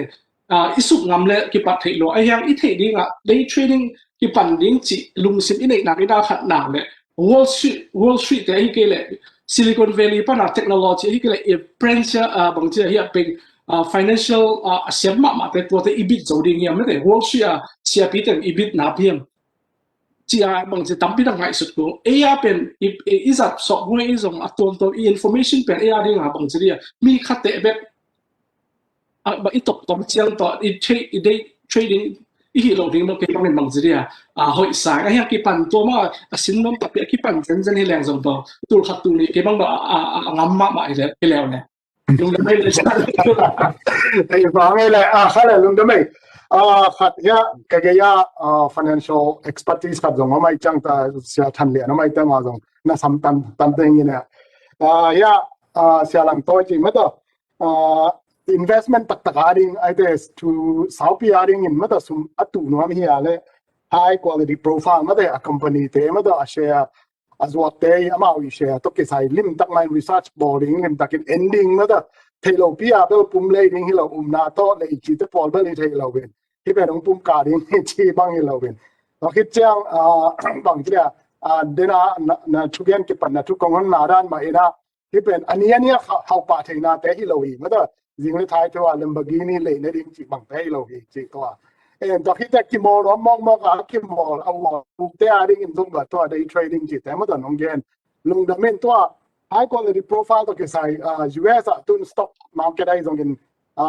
tun pandemic kun lai tak bang chi le hang ko khadina ya comment sung kho zong ma na president ong ki lai le ong ke ding hi chi ai zong in ai ke le president Trump mai nong le lai le ong ka lai ding hi chi khong ma to khong ki gen nge ngai in ai zong in stock market le share pen am sok ding kwa hi zong in ko khadin ni da na ka zang ni khata stock market ki mo la le isiam ma le atete cha akhang to ka om lu chiang ki ha thei lo in akhada akia thong om ding na ka unam chiang be ka activity ma do lok sha mu am chiang be ka akimol ta ding sum apiang khepani ma chi we na to pen atak ta akia chiang ro hoi na zong aka cha ro hoi na zong ai index pen sang ma den ke pong mo ding in bang cha market pen atete cha akia le om ke le to pen dong laki hau toan lo angi ma ngi le li chen to ge de ran tu lian lai ta kya ka ge ya sia than le no mi na ma president Teelcing hun la dong economic advisor khatin na man bel gen nom kho ken chin president Trump tung la zong stock market to ki la collapse lo na ding ina paper tampi ta ana pokin na hi ge in gen khamo khang in ma president Trump lam pa dina zong la ana thu ki ken zong ni le thum na mu khin tai ngena advice na pengam gia pe na stock market to ki sa ana ki mo da ding chin nang liat kong den lo khata US omi ni citizen ni ai ke le ki mo ding hele chin ai ke le Zomi-te pen ta tampi ta kanun ta na khosa bia ong chei ta na hi chiangที่ stock and share ลำมา investment ball เล่งหอยนะสายน้องอ๋อเฮียมนัง visiting professor ได้ดินกิตัวเล่งมาเป็นก็เป็นตายแต่หมอกก็จังให้เป็นกำลังกี่บังเราไว้จังZomi-te and stock and share กี่โมลิงไอ้เกล investment ball ลิงที่เป็นน้องอ๋อเฮียมไอ้เกลน้องอ๋อที่อะไรเลยส่งเกณฑ์เดนาย share ยากอย่างนี้ลองเต้นเกณฑ์เป็น Tesla บ้างจริง example กี่เกณฑ์นั่งให้เลยจริงคุยลำบังบัง investment ball กันที่ya zai chok chong in te nong hop ding nge lo lung dam mi lom go so kom na chat na pi tak na lung dam hang ke zo pandemic sunga kha som bang na nung ta ke hi nge wai lung dam ma mai ge ta sia ni na thu phang pi na ina US ngun tak na pen kong mu tak chiang ina a lane of investment hi mai sai mu a lane of investment a lane of opportunity mu the more you risk, the more you earn. Risk na hi ngamle tampi tak mo kinga ding dani. So ina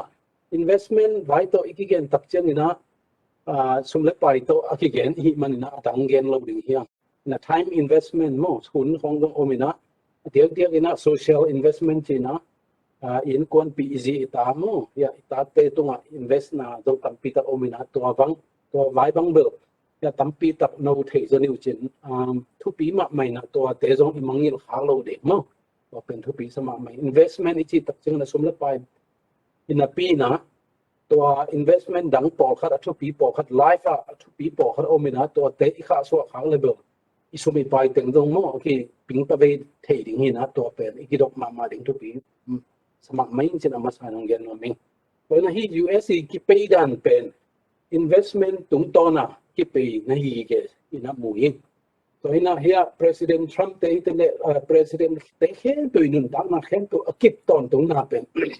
Mi hen tu ina invest i mo ai be hiya mu. Kwa mai na sum te ben ko ilo. Bana ai kile investment khat pa tu akui mana sum ten hen tu kipai ai. Karena kumpin zong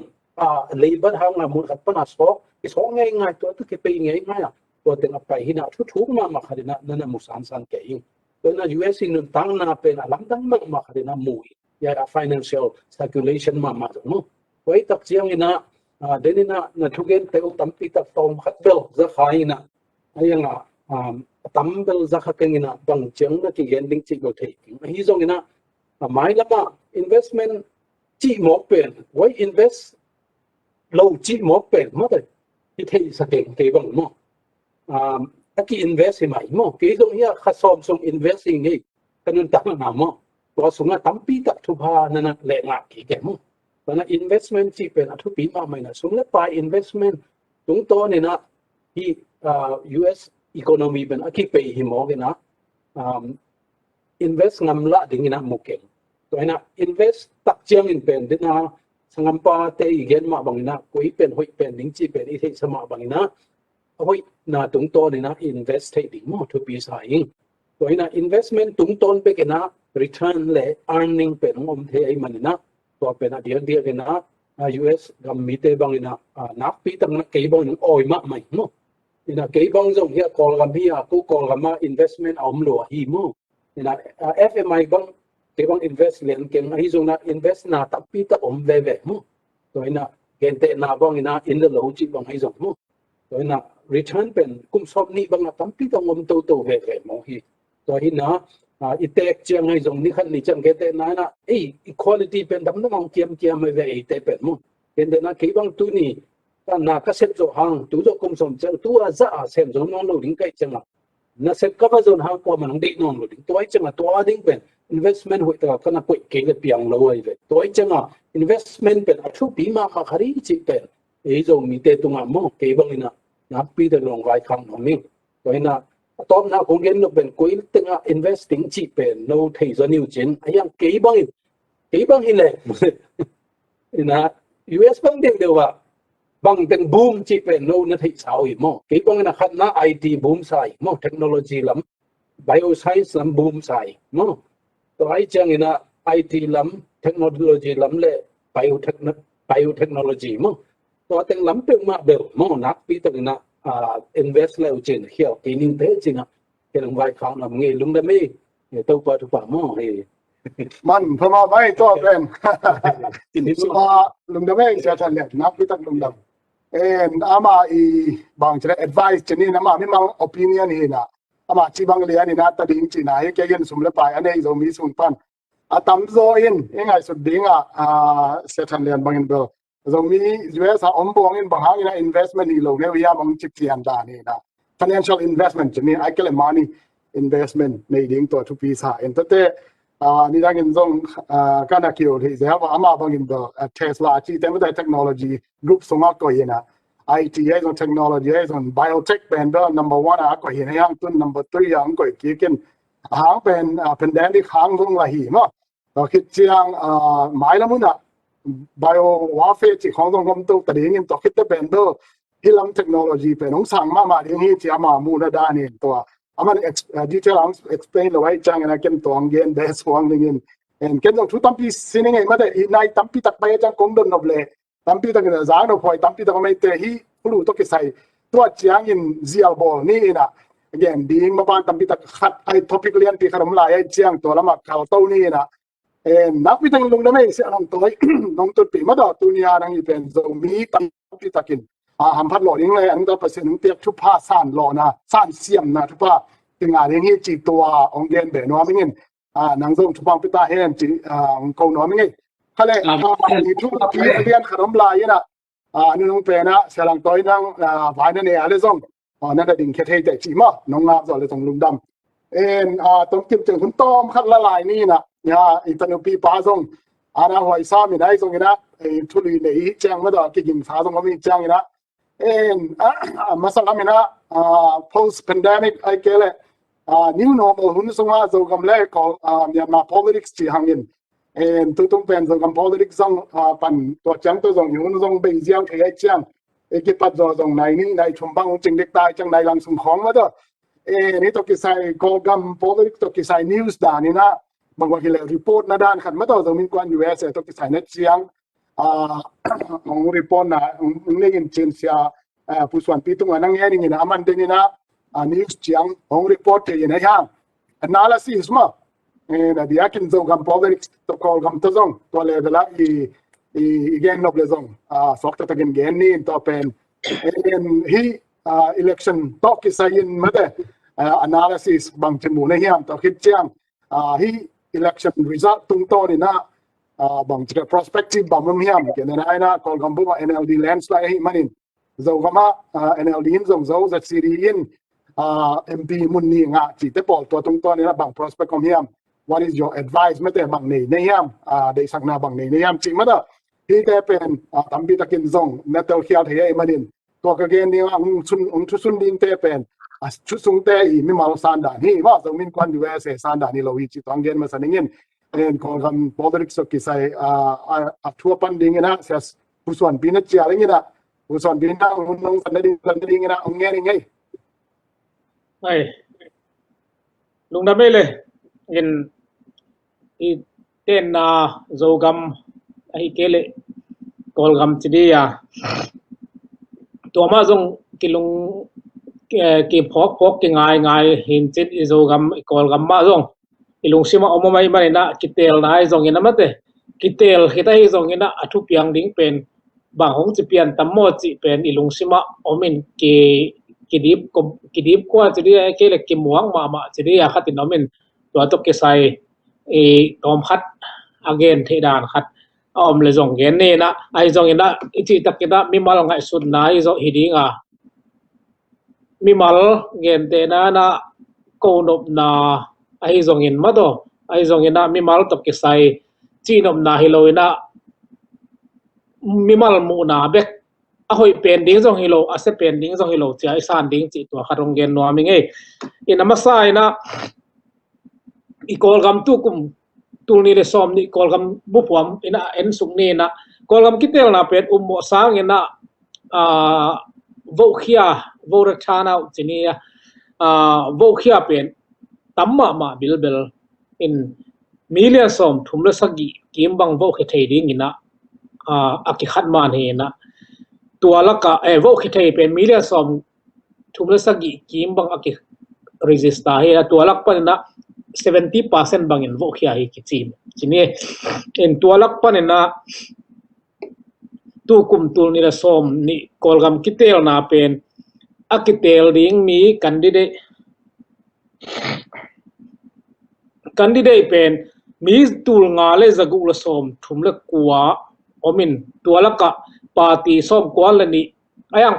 news mun khat por khat pe table party som gyal la sagi kichina ZIUSA te na bel party som kwal thum mat pong ten piamo in tu ating akidem chele hang tua sung panina Zogam bu puamin in lai le hang in lower house china in noi nung chilel ne na in pinoi nung akitel ding thei akitel thei mun pen seat pen akitel thei pan mun pen zathum le som le nga om in pitung nunga pen akitel thei pan mun pen zani za le som gu la ni om bahang yap chile atak takina achi khat upadi sunga bel in pinoi nunga akitel thei pan mun pen zathum le som thum omin ahi zongina mun pol khat bial pol khat ta pen gam billo na hang china kitel na ki bol lo na zathum le som le nga mun le kitel to changin atung nunga zong azani le so zal som gu le gyat kitel the hi na ai zongina mun sagi kitel na ki bol lo mo tua tengle taine pine lot do china state and regional lot do atu ding pen mi pan mun pen zagu le som le ni le tayenta zia wanji china ethnic affairs minister som ni le kwamun tua teng tampi ta akitel khom hi na thakat thua khat ve te la kitel vek suak we mo in tua lak pa na akol gambu pel le hang pen NLD in mun pol khatabel zathum le som lenga achi khong zongom mo ai kele akibang ke na ai zongina ke la na munabel tu ni chiang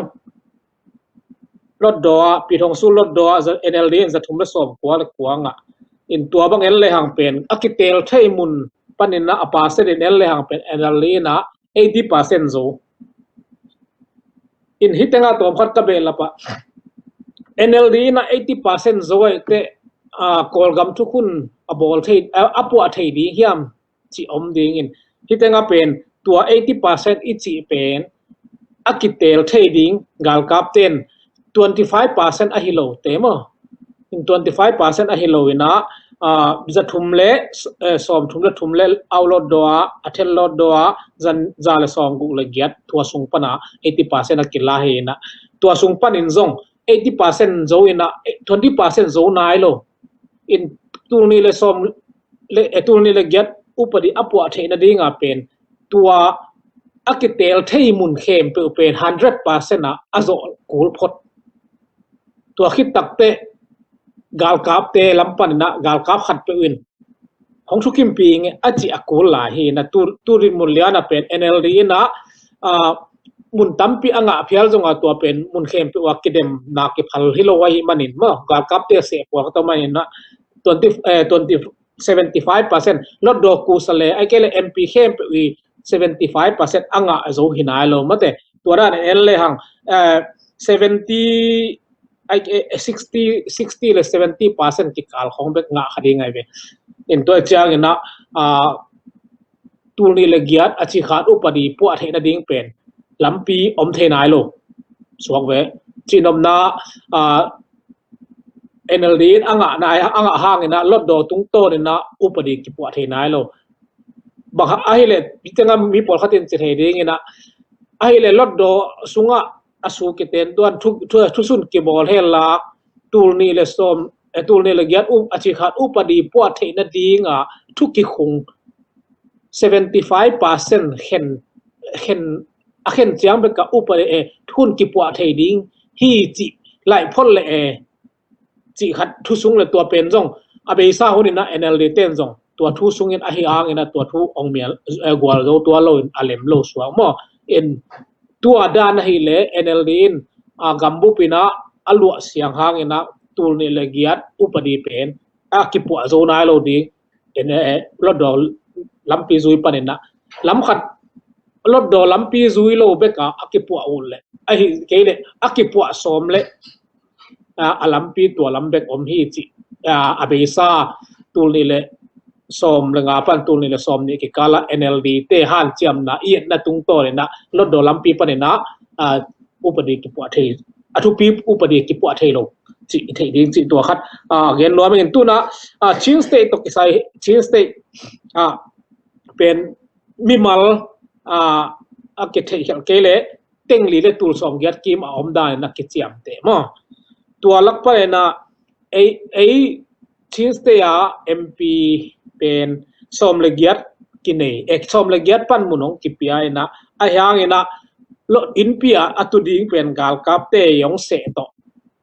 gal kap te nong mi gu khong se na tua to ki gom le mi som ni le li na chin state au suang we mo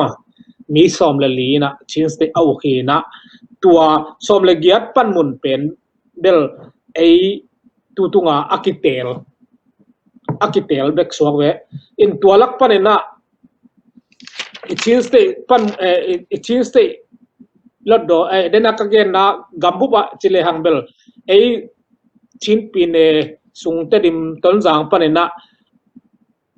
in pitung nung a hi zong ina in pinwai nung a hi zong ina zomi ZNC le SSCD le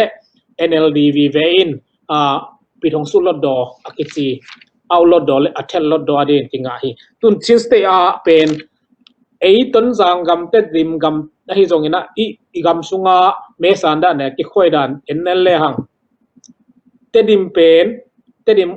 me sanda ne te dim bial khat bial ni ton jang bial khat bial ni china pi ne khatta mi ne khatta pen bial khat bial ni in ki khenina tua laka pen ton zanga bialni na pu paulun min thang le sidi le khal kha a bialni na pu sing mang CNLD lo sia in pen NLD abulu aswak ma in NLD penin akitel thei som le gia lakparina som le gu anga chile hang tampi taka azo lam khat panin chile hang NLD to CNLD to kum agal kap kum pi te hong piak som mi guk teng ki gom le zong mi giat bek phapan ina NLD pe uma ata ya khan abol zo ding pen zo gama tu lai tak din mun pen a om lo suak ve lam khat panin democracy da den elle hang bel democracy taka opposition chidia ata ya khari chi tak cha geda na khem pe ata ding in but doren ke ding chi bang hilowina check and balance abol ri chi zale hang kilom zo ma in tua ding pen i zo gama atha hat zo hello de igam kol gam bu ba zo atha hat zo hello ding ina democracy da nen chile hang bel ada huai sim ve ve lampan ina gel le hang song akigen thei ding ba ha yap chile democracy pen ta party ana sen sani sang ina ai kele party khat bekina pumzo gente na anang zo ding omlo za donga azo liang pen tua pen party khat vai hom na bek to hong ke bangina territorial chiria to territorial chiria baka amin jong lo thei lo khangina chini tua ta party ana sen sanit tua lampia hong zui ding dan khat suakin tua pen hoilo mo kei mu dan hi na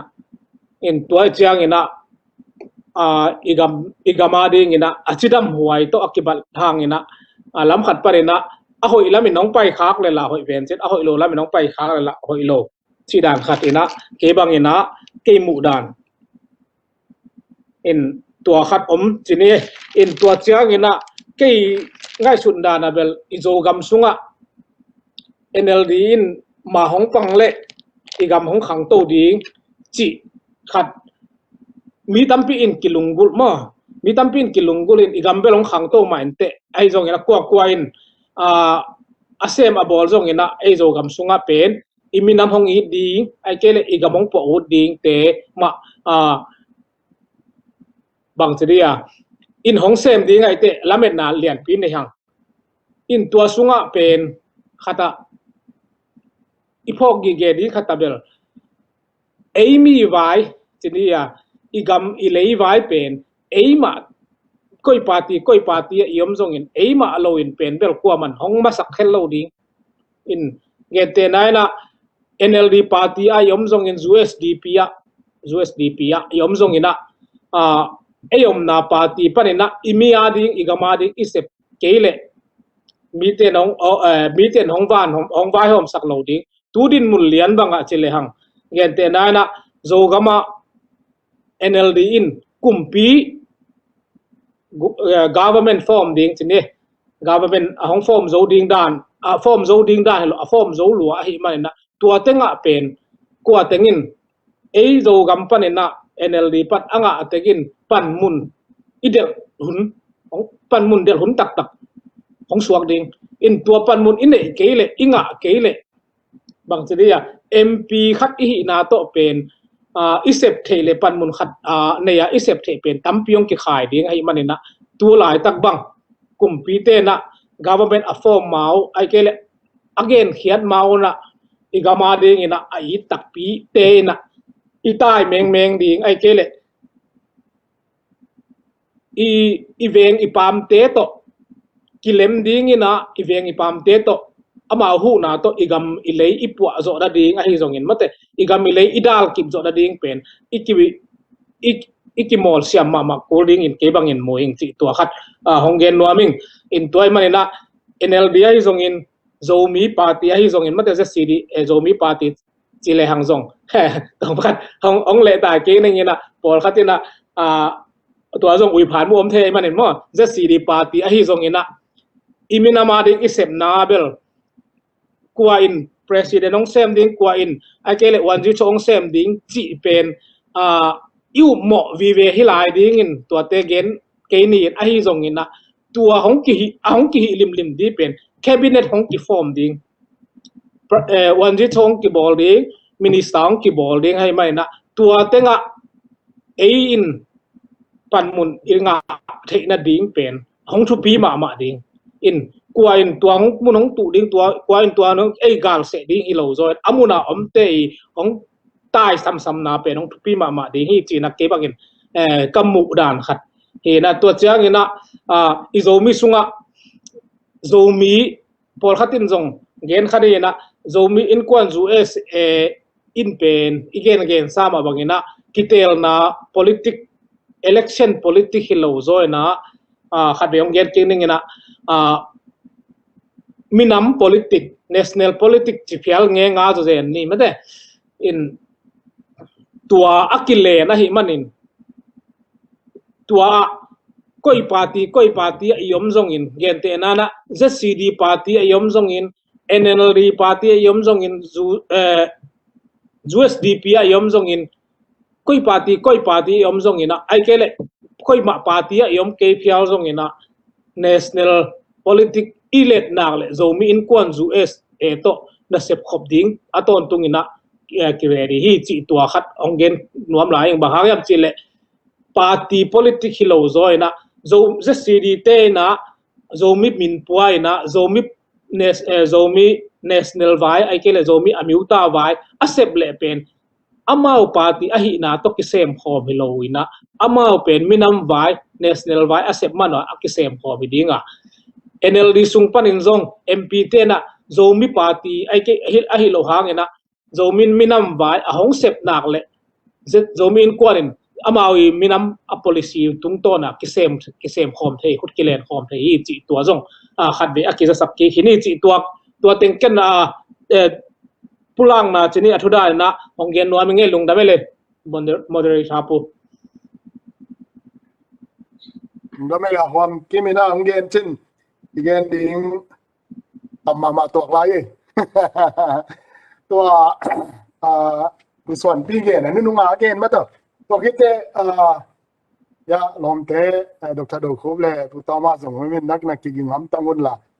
ani nung a ong gen ma to Zomi Innkuan USA in Zogam election to ki sayin chi thu le la tam pi ta komin ari akin talk show som le kwa le som le giat tung tang pa ni da zong ZCD pan pi lo hi ai zong in ZCD lang pa ni ai zong in tam pi ta kinong mo sakin social media bil bela viber group ai zong in ke bang ka ki na tam lo ai ma ne na tam mu kan in tam pi ta kana mo khate bang in nang ma mi ma le nong ki ko ke hi bo chin bil bel in social media bang dia Las Vegas thu piang ben Las Vegas omi social media thu piang ben Las social media nga leleng in ke ba to di jan be phamo sakengin en thu pi ka saka bang ile Zomi Innkuan USA Dinmun le panmun le hi thokshua zai je thokshua thu ki gen khat be ben tampi takin ong ngai sak bek tham la wen thuong sim ong thu sim ngai ma na to pen lam dang ina thu pi san zong ang tang in za ta khwai sa zo ing en po khat ba dong gen wang lak chiang ina zai US thokshua pa na thu gen hang ina akilali bang ong chi en tua alel te ai zong in azo te zong in apa dong ding ke leng ke hangi ka chpen hangi va chileng zan hom pe ma lo ding chinima no zai US thokshua te chiang to ko ki te na bo khia ai ke yong vo da stand dong to mang chi ding wen ko na thu gen zong za kha ke yong chi kha lai ding ina en ei social media ting ma zong aki mo sak le aki ko zong i khani en to kha to hit chiang yen da pa kin chini cheleng vo tang tu som chiang aki lam dan da ding in do kwa tu kwa ta pilawang asiam pen wang nei pe ni pia zong in social media i thu gen to zong aki lam dang zo ding hi kho ke en to kha hien la ami mala bang tria san dan ke ban lo manin kam tung ki tu mo ai ke le social media tung to na ki phin no man le ai characteristic ai ke ai zia le tong khat zong hilel in chen en lam dang ka sakha da bel adia kim ke zong da bu Suanpi kamal kom pak le hang nationalist dan ma do na ki to heng ina adia kim Zomi movement chi kamal zong tampi lo polling yelingin Zomi movement apam pi phadia pe lam panin to chibanga kam bang tria nga san dan le I lamet na ong pian lo takte san dan le ki bang lawa I lamet dan ong pian lo takte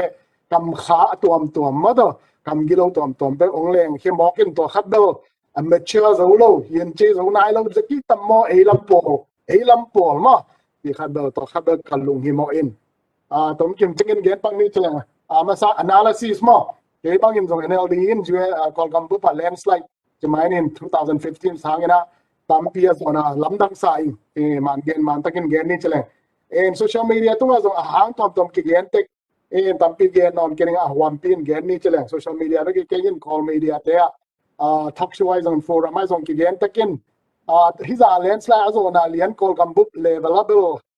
khana dong sa su chi hang hi chi bo ke bangin kip sak sam thain man ma man te chi bel gen thain ama I party institution ai zong in ama I policy zong hi khin khol ke in en to khit chang ma so ke na hi ma do pyang leผู้ใครมาบางทีกิเขียวนะกิบโคนะดิ้งอินไอ้ก็เลยกิเขียวนะดิ้งมาบ้านศพถึงนะดิ้งอาจิวซงอินตัวเป็นตั้มปีตักซงอินแต่ไอ้ห่างตัวตักเป็นอามาสลามินะตัวมาขัดขันีแคมเปญกิปัดหุ่นลายตัวเลี้ยนแคมเปญอินเบลซงอินเก่งอินไอ้ที่สมาบางอินมีเดียซงดิสคัชชันตั้มปีอเมนะกำมังปีป้ามีน้องอะไรนี่นะอามาอีโพสต์ติงสอมชุมเลดีปาที่สอมชุมเลดีอังสามินตัวติงโตabout I groupism dana ang mama to to hi banga amao tuam khan le anu nung pe na ama ma jong politician dan khong ang pawin ma I bang chre angim na khong ong gen khiat phat deu chiang ko te chi se ni min sai lo man na hi na is kelbo na hi ke hen la ko mi nam sunga thang pai na khat bel ongom tham tangi chi to khat bel mo ingin to in alang lama piak ding en to omi thiat zole ho tampi tang na za sok ma ring wen chi na chang khan dong om tate call media te azong discussion am bangina long sa su chi performance chini na ICJ tung tang banga en again ituam gen na it call te indo ICJ tung khonga call gam miet amin to thu ki bolin thu ki khia chi pen athua la dong hinon lowina hi kalate chimai nen rohingya zong en jakhaya zong en tua te alanga call gam bup adanga tua om da khara tua mo ko en thang pa yu he mo ku chmai ni mo to a he da tung to da hi NLD party in zong landslide azowi chi chang ke bang in zong to ra nin mo mo king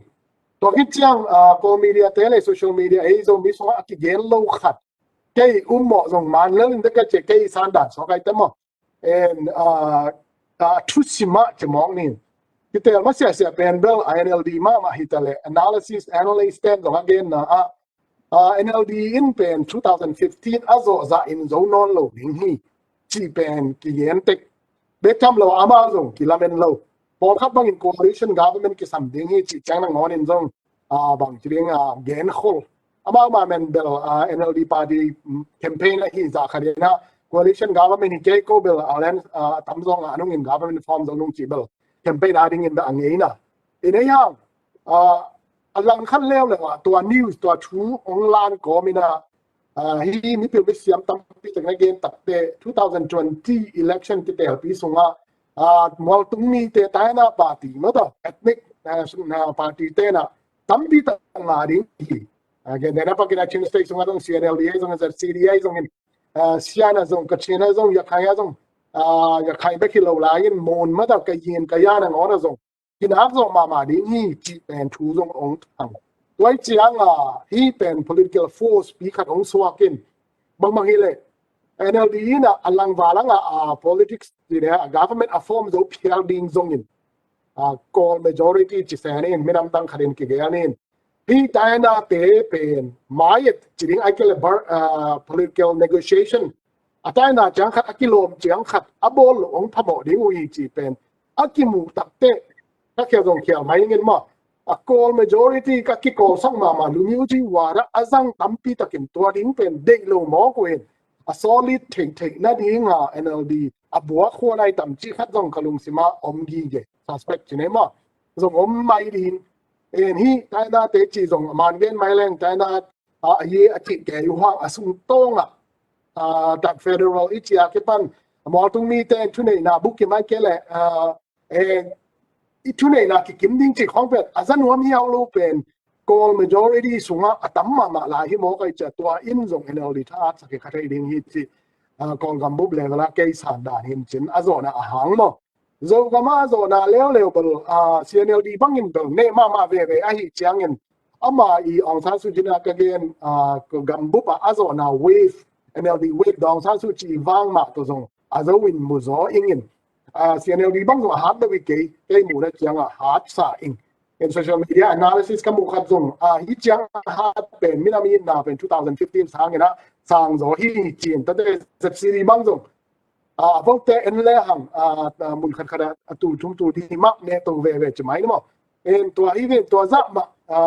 mi ma ko na hi ke yin mi ma candidate te capacity lian en le hang to za nga ding nga ila men lo zong mai chon kan gen mai ni chela ai zong minam kin ma gam kin ma lai minam party a ke chi le minam wang pen ki ma ki ibla ma mai manin ki pe ma lại về hi chỉ kế bằng nghìn mù in ayang te dim ton jang zo mi ki pare te in yang a zo NLD te zona analysis ka bol tak tebel then again gam bupi wave NLD wave down san sin chi wang bek hi ke la yana tampi takin social media dong gen sa min sum le pai jang zo hi zong chi sa min the siri pa na ma kai pi pukam lian in zong sum le pai amao ha zo hi marin chin ka le na to hang hi chikim ke la la win to khat zong factor khat ma in zong ki hel kha in chin en ai zong in kazana yaw dan khada campaign election last minute campaign strategy pen tarin ton jang NLD te siam zo hi chi khat bel mu in 2010 15 ai zong in 1990 election line zong ke zong ki hel kha in 2015 election line zong key player te to zong malezetin thu ke za ina last minute election politics chini election strategy ma to khat ben NLD te tu tung zet siri te zo hi chi khat bel sum le pai zat zo na zong ki hel thamin chin ai zong in bang chi za in zang chi lian bel sum bel ki zang tek zet siri sunga volunteer lama ma kai khat zani na zong ki thu za ai nge candidate khat in pen atom pen kong kam sumina ting za khat ma da lak za khat chang bel zan lo phamo hi ta pen normal bang chi expense da nin ke ngai sun che en lang khat te na NLD lamin belตัวza nga bang azang zong om ding hi ai ke la za thum bel average chi khadi hi chi khong dong bel ki gerin po khani na za nga bang zong hi ni chen to koi chia bang teng zang chi bel to pen a detail a sengen shipping bel khang ni ha last minute campaign strategy liana zomi lama ke chi a pol chi mai ni na minam movement lam te in bel awang le zomi eat na le hu ma che mi pi motorcycle to ami hona wa ko chi jiang ki in door to door ai zong in ai ke individual la mi mau tunga ka policy hi chi convince the voters te tunga individually pen adia kin trim kho pi sung ba to la om lo wai tam mo chi khat bel ke analysis hin jing wa khat a result ki saya bel election mind zong getting it up ke again to table but tampi takin party khat to na tai na hi chen hiat ke yin party phung vu na ding le party ha zo na ding in man gen mai ni chi ni chila the city party in minam party kitchen hi na ta to kip ta adin zo ding le institution kitchen khara adin zo na ding ama policy te tang tun na ding campaign promise master plan a ding chi ka lungul na tua lian a hun la pin ong nei zo wi le ching pa un ta ka chi na hi lian lo hang tam pi tak pen patwam ding chi tu dong ma bel aum la hi en ai zong in ko gam politics a ding ni thei sama bang ina nation building gama ki lam lai ta ki na den na pu Suanpiตัว NLD landslide ไอ้ทาง in 2008 constitution pen 2008 constitution 6สันนี่นะที่ปอผสมตัวนายเราลิงอาจีมาบางยินเห็นตัวที่ปอผัดดิ้งพายเชียงไอ้ส่งกัน federal ลำดิ้งอีจีจังไป NLD นะมาอี priority อามาอี campaign promise อามา policy ส่งอาก็ยินไอ้ ZCDI ส่งมาตรงนี้แต่ตัวเชียงต่อ policy ไอ้ก็ยินเลยอามาสางตาสองนะไอ้ก็เลยไอ้ดินหมุนสานสองนะอมโลวะหิมันอิงาเราดิ้งมาหิจีกันไอ้ส่งอีหังพันนักขนาดnationalist movement ai zong zomi movement a ting tan hi cha ta party khari wal lak chang bel na bel na ki satek ke bangin ka ki thwa bi phadiak pu kam le ai zong in pu kham thang ai zong na ma incumbent so kai chang nga lo takte kalung bel no met ke ama to ki abang mai na feeling ma sang ni ning ai zong ina pu kam le bang chang pasien chuang ma le jing sang se ma zong ngien zo ha zo wai manin aman anung ta pasien na to ki zo ma ding le o hi pen percent dei na mi ding hi chi dan ki sang zo ding la me ning ai zo ngin lung kian luat ding le to chi zain zo mi mu me na hi zo ngin kon kama zo mi ten platform nga non lo zo mi be hi zo mi pu ki tari ma zo mi am lo chi za dong ding in bel ke bang in sang ke leo le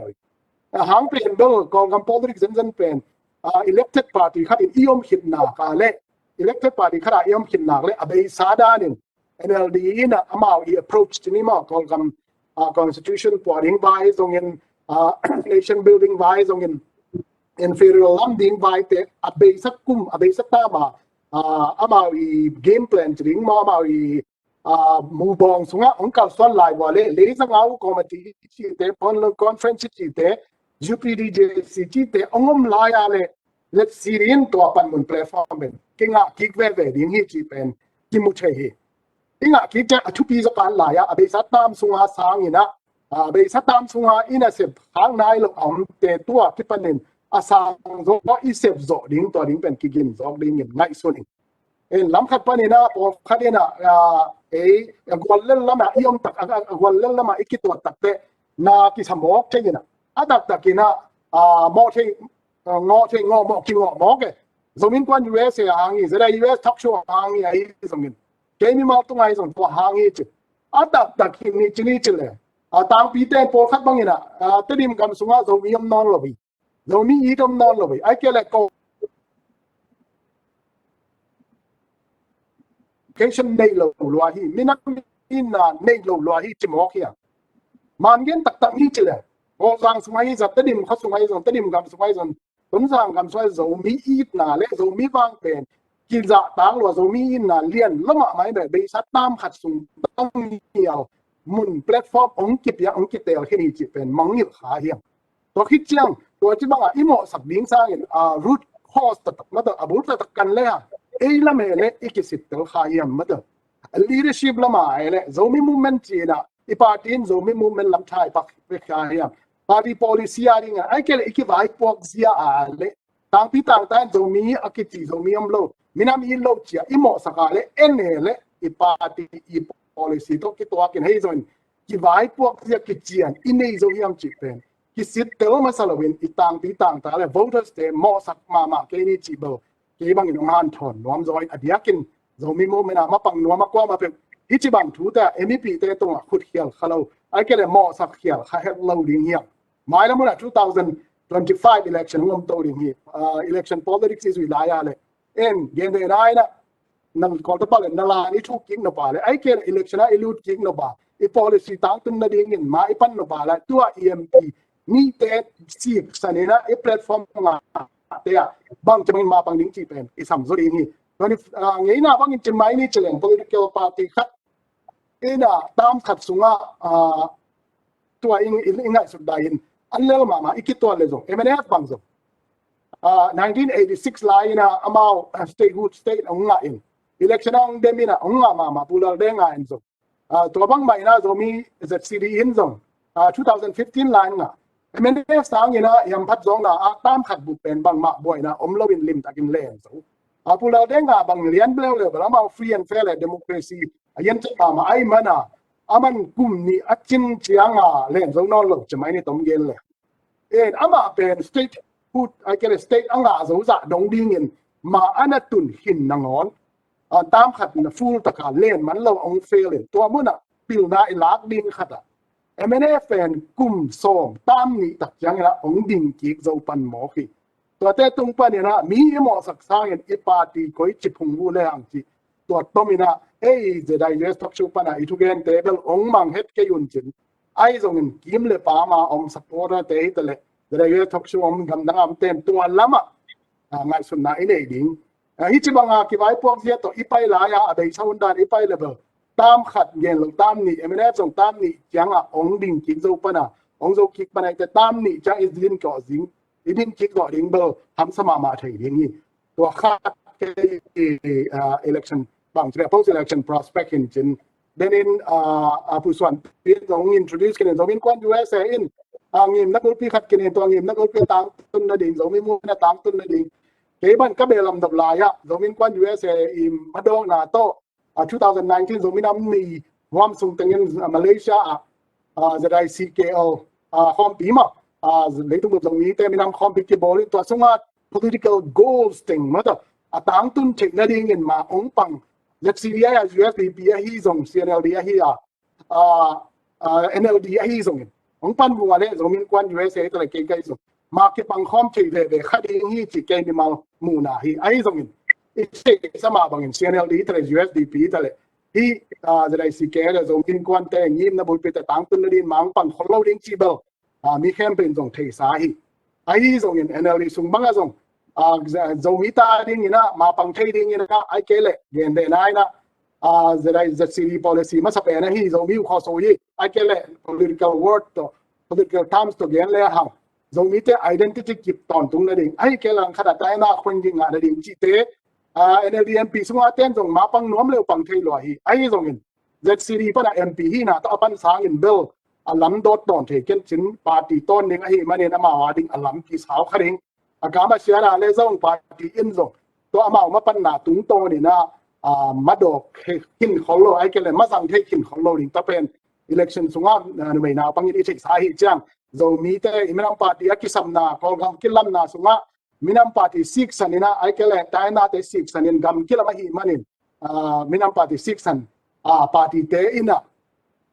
Teelcing hi ina aman phatna tu muna angkilang ma ding alang khada gen na ke bang NLD Zomi MP hileng ba party in bang bangong chi zong in kaminam te ading in din pi ve ding as a hoi lo pen in gen ni chileng ke din pi mani na ka party in ong khiat chial zong kaminam bum ding hin chi za dong ding ina ong din ngam bo le ba gen na ka India ka mazong Manipur bang chile Zomi ta dia din pi ngam party te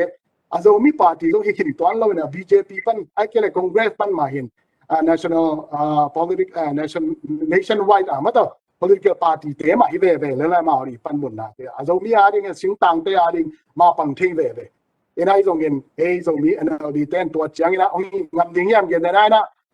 kum pi sem ding poli chang chin pan mun khat len ni khong bak ong nei kha leu to atan kha ding law in Zomi zong ong gum ngam lo mai thei ma to khata bel Zomi te i minam party Dinmun i athu pi na to dam ke lang ni ai zong alanga tun MP anei ta hi chiang lam khat panina akidem dim so kai chiang en to khat bel de na u Suanpi chi takin tulia la tak post election apan mun anga thei ne ding ong han cham ding bel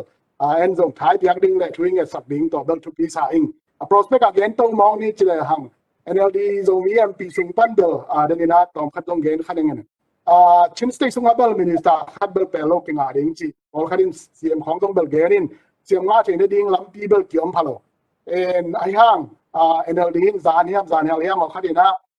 go bang ja union government khat ma da unity government khat ka form ding wa hi chibel koi ya gam khem ta wa azo party te na asiam na wa le diplomatically in chinina atu siam na u to government form ding ta bu changa hi tai ma te ai zong in minam kim ka hwai ding wa hi opposite aisle te ma to ilang te tong ka hwai ding wi achi ngei na hian kam khum khat bel hi na ham ong tak swa ding yam chi pen tu zo khat sung tu kum be man de long kilang in chin to amuna ong koi chi da ni na ong wa hiam ni dang a gen te kitel man to gerang ina NLD in bang landslide azo phial zong ina tayen federal tak ade wa le mol tung mi party te to zong ong hwai ve ding ina position government sung zong position ong pe ve ding to hi le federal da nong hi chi pen bel ki gen thei tham hi en gen de to bang ding he level kai bang in ti mang ti chingai bang zong union level federal level ti ding mo union pi thong su level level position kitchen khat do ong ki offer mai thei aman kai bang lian hi leng bel to offer bang hi le MP bang sem zo hi le mi nam bang ban zo so tam ka chi un bang zong hom zo mo ai zong government position khong hi le bil level development tam pi tak sem thei ding ai chiang chi khong dong bel lamen na zong men chin ministerial position khong bang nga hi level ama mun ngong ding in election by election azong ama mun dong Kiteelpi thei Zomi party pan dong Kiteelcing thei khong dong ngom thei chmai ni mo en prospect ni lamen na le de sang na hi en chin en alang khat leo azong lamen roi mong mo ka puang khat len te bang zong mi pil bi sia mai chang pu piang suan mong ji te ma to amao te zong parliament sung khong azong chairmanship ai ke zong in parliament book PRE vice mo ai ke deputy chi khong dong banga mai thei en Zomi ta ding ina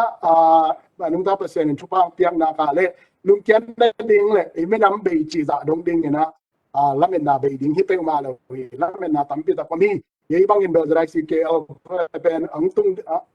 to Teelcing NLDMP te hi ta le the CDMP te bal amao athui na ikup pi sahin NLD MP te tong azong kup pi som la ing mang pan na ding uzong lamen la ing to ma bang in the CDMP te in zong abe sat federal status katahi mato characteristic katahi again the next 261 zong abesa NLD bang to te ide lo assign to hat te zong mai la mo pil wang in mato UPDJC khong azong Mabanpite nong la in Dinmun kitcha nong la in thule lang song in Zomi-te Zomi-te isum thing ding Dinmun itun tak te sung tak bi na platform le thule la isum tak bi isum te bang mai na dong ikang son tak bi ding pen ke prospect le khade sang na hi chi to teng ong ge ning tak pi takin sadan ki bang lo ding ai chiang isadan ki bat ke le ki tel siam ni chi mo ite Zomi Innkuan USA sadan ni lo win ke mi ma sadan ni and Dr. Khup nang ong som dio Look mele chairman pu chua hi ni ZIUSA talk show pen again ni mau te mudan chi dan ma in na khan le khanong ki bang lo le ling dan hin chua hi na de pu Suanpi jong gen khini tulai tak parliamana elected me se to pen jaguk le som li le ni nga kap to ki gom dan hi na to muna NLD na za thum le som ko le guk to in 62% NLD na parliamana 62% di dan in USDP 5% USDP te 5% adang tuam te pen 7% in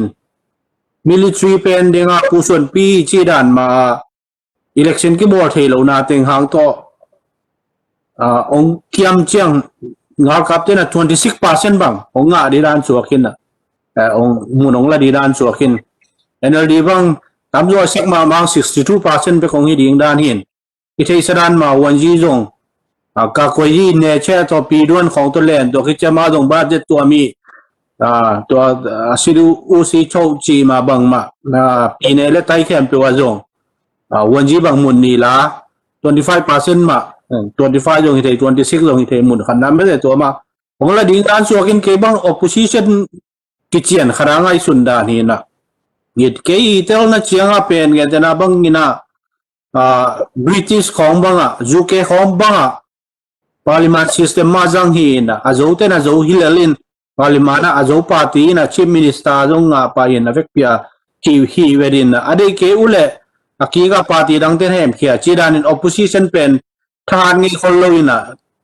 bang che lamjang le dan hin US le pen congress khong nga house le sinai khong ki khen hen la party ki bang ke hen la president yong ki tuak ke lang ki ni alin bang ma pi sem thei lo chi dan hin congress hi thanem na chmai lang in parliament pen system aza ina hil le pen azo te na zo ding na sem thei ma ding in atama be chang ide ke le piak lo ding chi dan to hi chang ke bang opposition tam de be sang non ken nga kap jong ki ching sama ma ing to mun pan pu Suanpi to tom chik ong ki lam dang su wen ken mo kamuna in ai jong apol tu vai teng jong ngai sun le la jong opposition ma ma ipan ke la chi jong mu na omin te na in pu Suanpi jong ina chairman poi jong gen kin NLD te ina diak den do su na campaign na ka et chiang ina COVID-19 vai jong ngen chi mai lang amai pan mun jong in to khi chiang election na diak ka bang pen bang chi dia abei sa huna kum som tum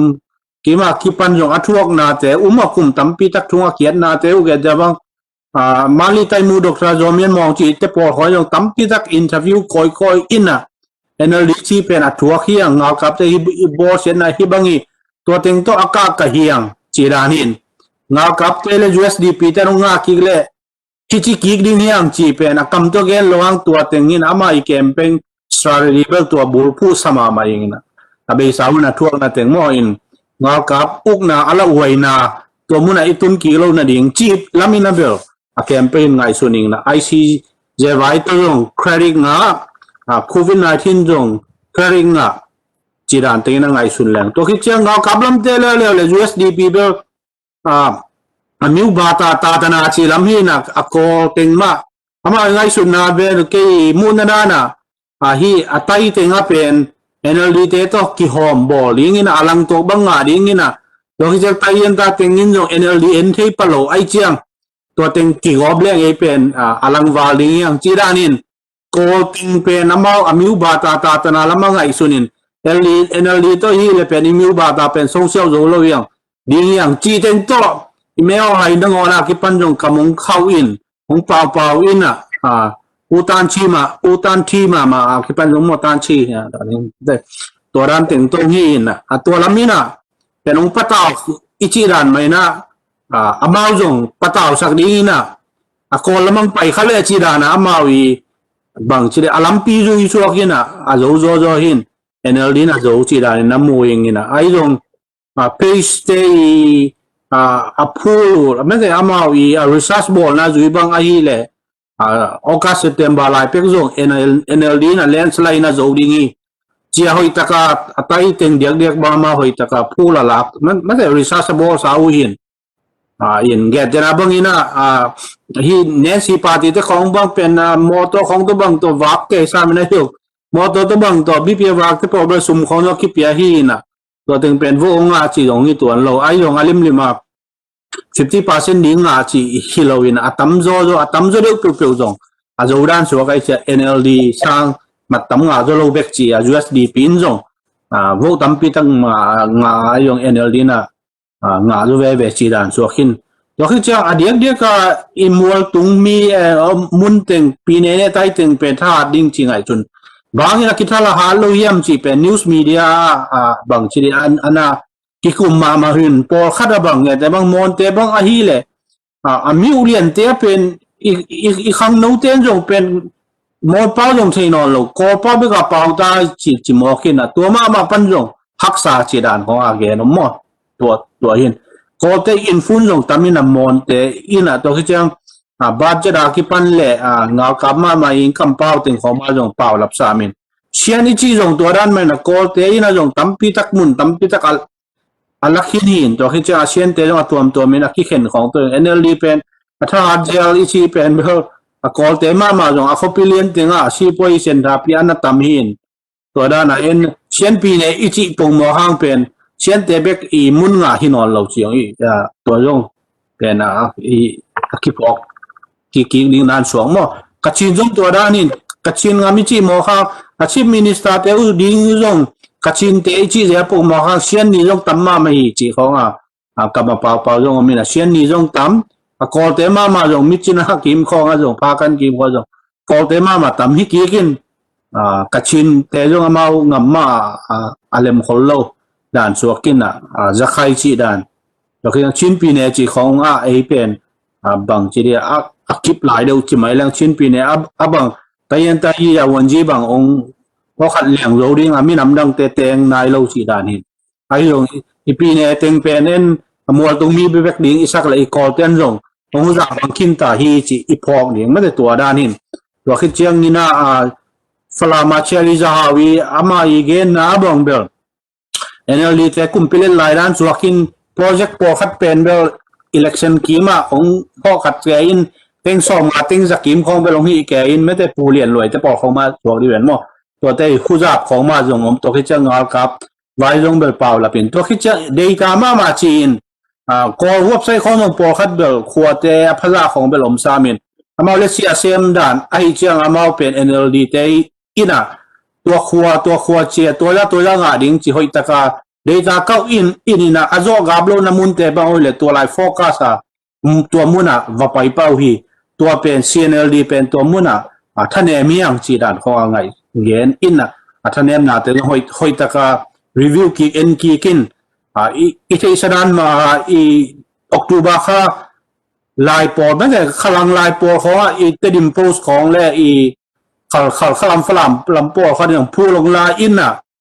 ฝรั่งขลังบาง CNLD และ NLD เป็น50-50บางอาชีพน้ำมันตามินเตดิมต้นจางบางเป็น NLD เป็นนี่นะฮาร์ดด้วย50% วาลินNLD บางตารี%กิมไปกับก็ฮีอินนะ ไอ้ลำมุงที่ลำดังอินอามาลำจง NLD เป็นองค์ทหารด้านสวกกีกจอยอินไอ้จงอามาลำเป็น NLD น่ะโจจะดิ้งจีดานินบางอินไอ้ลำมุงกีเลี้ยมจีอินเกยกระตงตันน่ะจุยบางองค์ที่ขาดแต่หมอเดียกก็ที่โจกำ NLD เปสเล่ผู้จินเลียนขายของอย่าโคจรนาเป็นองค์เลียนก่อยเจียงขวาจุยน่ะจงโจนาเป็นกิมเพียลเลยน่ะขบุเลียนน่ะอิงอาจงตั้มมาอินตัวคิดเจียงขบุเป็นกิงอาโลกินไอมาจงเบลปอขนมซามินเกิดแต่บางสายอย่างบางไอเลยขบุบัวกิเป็นจะเรียกตุงจางบางจีดันตัวด้านนั้นไม่ใช่เฮเลยจีดันตัวด้านอมินไอ้จงติดมิวโปแล้วเลยว่าเป็นเจ็ดซีดีตอมมาแล้วไม่ใช่ลำดังเปียเป็นเจ็ดซีดีวัวตอมมา NLD ทหารมากิน USDP บางติดมิวโปหารินเจ้ากิจีฮีอินนะตัวที่คนเรา NLD หารมากิวันนี้นะจะซีดีเป็นองค์ทักเกียมมาจีดานินตัวมันองค์กิเลเวลโลกิด้านสวกินทีนี้ท้องสิบบุปผีเป็น2014เซนซัสจะจุยขี้เลยตัวสอบเยอะและตัวสังหิวาที่น่ะตุนเดอร์บางจากพัฒน์อาวุธที่น่ะตัวแรงจงตั้มปีตักเบลงสวกดิ้งไม่ใช่ทีนี้ท้องสิบไอ้ของ2014ลายเป็นครบปีสองเป็น 15% วาของเบกินว่าขนาดนั้นเป็น 19% ของตรงจีโอมีน่ะบางจากเรียนคิดอย่างเงี้ยมั้งคบปีอาเตงเรียนตัดตะเขียนตัวนี้นะจงองตั้มเว่เขาข้าบ้านเลย 51% มั้งเขาข้าท้องสิบเป็นเขาข้ามิวอาเตงเป็นอลังวาลบางที่หมอกิน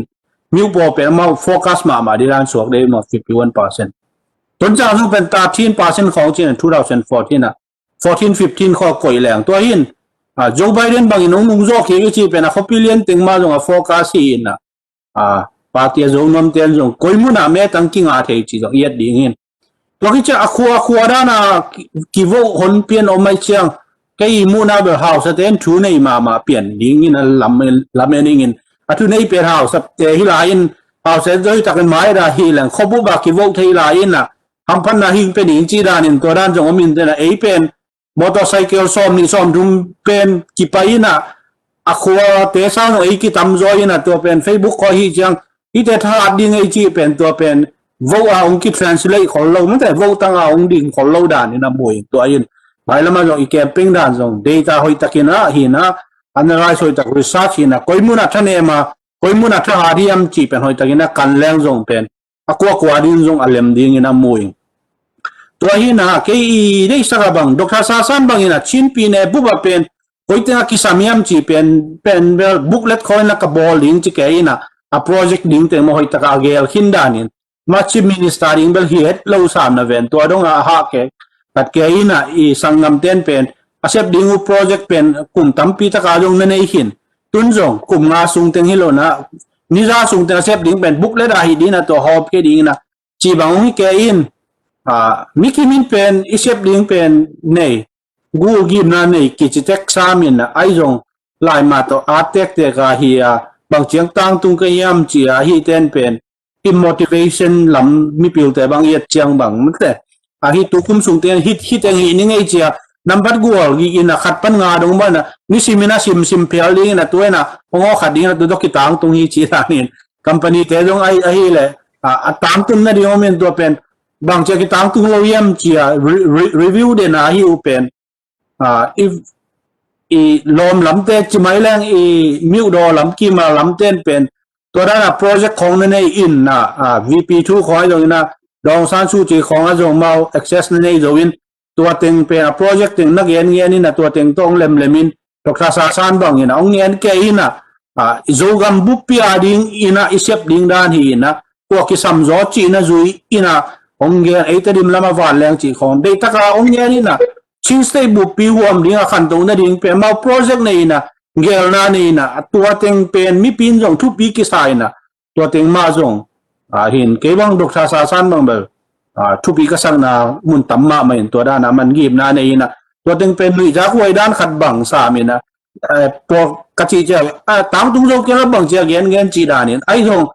เงินนี่นะไอ้จงเป็นเวกเบียตั้งตรงเกี่ยวกับตั้มจงตั้งตรงด้านสวกินอาโปรเจกต์เดียกันแต่บางอินะchairman punya terlai tam 2013 lah ina jadi USA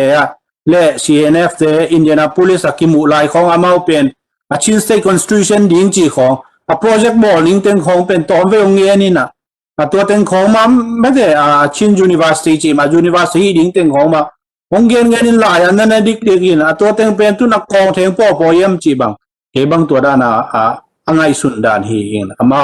เซบลิงนี่นะตัวเต็งกองพอเรนตัวมาบางเงี้ยนะเอ็นซงเซบลิงนี่นะกองเทพออินะฮีดิหินกลุ่มงาซุงอันนี้เอ็มพีเตนะจงเซบลิงนี่เห็นเราตะกาองฮีเตนจงอิโซกัมมาจงองมาไกหิมไม่ตาตัวด้านะเขาขัดเลยเขาขัดที่ดูสร้างนะกัวมาซาโจดิงตุนเชียงนะคุยชิเกลดิงจีดานี่นะจงเดี๋ยวตาจงใครเดลเลยกลุ่มพีเตนะจงนะชินสเตตจงตั้มปีตั้งนักคุยนะเกิดเนี่ยแต่ว่าสร้าง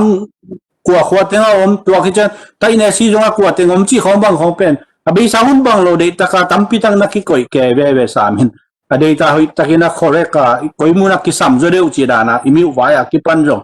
in Malaysia UN wa je da USN wa nong pai sa wa nang so lai ina to mu na jong to NLD te chin ste ya au nai ji au ka tha asem hi pu asike ni na ong ama ya gen khara bang yam chileมิวเปียของบางของฝรั่งของนี่นะมุนชุมมุลียมอหัดชินปีเนี่ยเงี้ยตัวเต็งมิวติดมันหาดิ้งนี่มันสีมันคิงขี้ก่อยแต่กินตัวเต็งมุน่ะรีฟิวจีแต่บางเจ้าคิงดีเลยตัวเต็งมุน่ะอมสักดีจีดนะเกลี่ยตัวหลายบางเจ้าชินสเตย์ฮีมิวเปียเป็นชุมเลลีบางอมินะชินต้นจางเลยแต่ดิมบาง25%บางเกี่ยบางเจ้ามุนขัดแบกก็อมโลยมจีโน้เป็นโน้ละมาเต็นเงี้ยโลจิมอกินนะเห็นนี่นะมิวติดของสีมันกินของบางของแฟนนี่เกลอีลอมเต็นจงองเกลสักคนเรายินนะเกลอากิเกลสาเต็นเกียปูจีดานี่นะฮีดีเงียมจีเกยกะกามูปีนะแกยินนะมอตัวเต็นเป็นไปตะการเลสินลายอขัดเป็กดิ่งยินมีปีเตนะขันตัวนาคิดได้มาบางอิจิจงอินนะขวากิพอกะเลนาเลโซนาจีเป็นจะได้ยูเอสเอทอกซูเบคัน100%นี่จีของมอสักมอกินตัวบางแต่เป็นองค์เล่มนะอันลิมมามุนตั้มปีตั้งมากี่หัวมัวกี่ตัวมาฮีโร่ทำโมฮีตัวนี้นะอันลิมมาเป็นน้ำตั้มปีตะกมออกมาอิตัดเขียวนาจงอเบสาวินาอิทันเอมนาจงอิทาจงนาจงอาโจเตนจงอาโจขินนาฮิตัวโลอาโจเลียมจงอันนักจงแกเดินบางปีจิงไงมาไม่เลยวูสอมยัดเป็นงาเลยวินอามาเป็นต้นจางบุปผีองค์เลยวินนะตัวยินพอคัดล้ำเป็นอาริสโดโลนะของอมต่ำจีดานเกยหมูนะผงโมผู้พาลุนาเลยเป็นมิวบุปผีองค์เลยวินนะเพลลังคัดเบกสวกินอามาเพลลังลามินโจมาเลยยินมิงเดิน51%บางอาโจจีรานินตัวด้านนี้นะอิโจโลล้ำเตจงเป็นบางเจ้าอินุเสียข่าวเลยจงตัวจงอิมังฮิลโลดิ้งโมตัวที่เจ้าเจ็ดสีดินจงจะดิมิวเป็นบางเจ้าฮิจาตาทะเนมีมจีจงรีวิวผัดดิ้งจีดานะนายชุดผัดดิ้งนะตัวแต่องเงี้ยนี่นะมีมามูนะหินนะฟังเสียงนี้มั้งหินดูนะไม่ดูมาชุปีตัวกันจังอากิปันมาต่อท่านเอ็มน้องกี่เกลเลยอากิจันวามเฮียบโลฮีนะยังเลยตรงกี่เฮียบตัวร้านนี่นอนของเชียนะตอมเขาต้องเบลปักเลยผู้ทอมัสเปโลนะกี่กินละท่านเอ็มน่า witness ที่นี่มาต่อรีวิวหรือว่าเป็นคอมพานีน่ะสิบน่าส่ง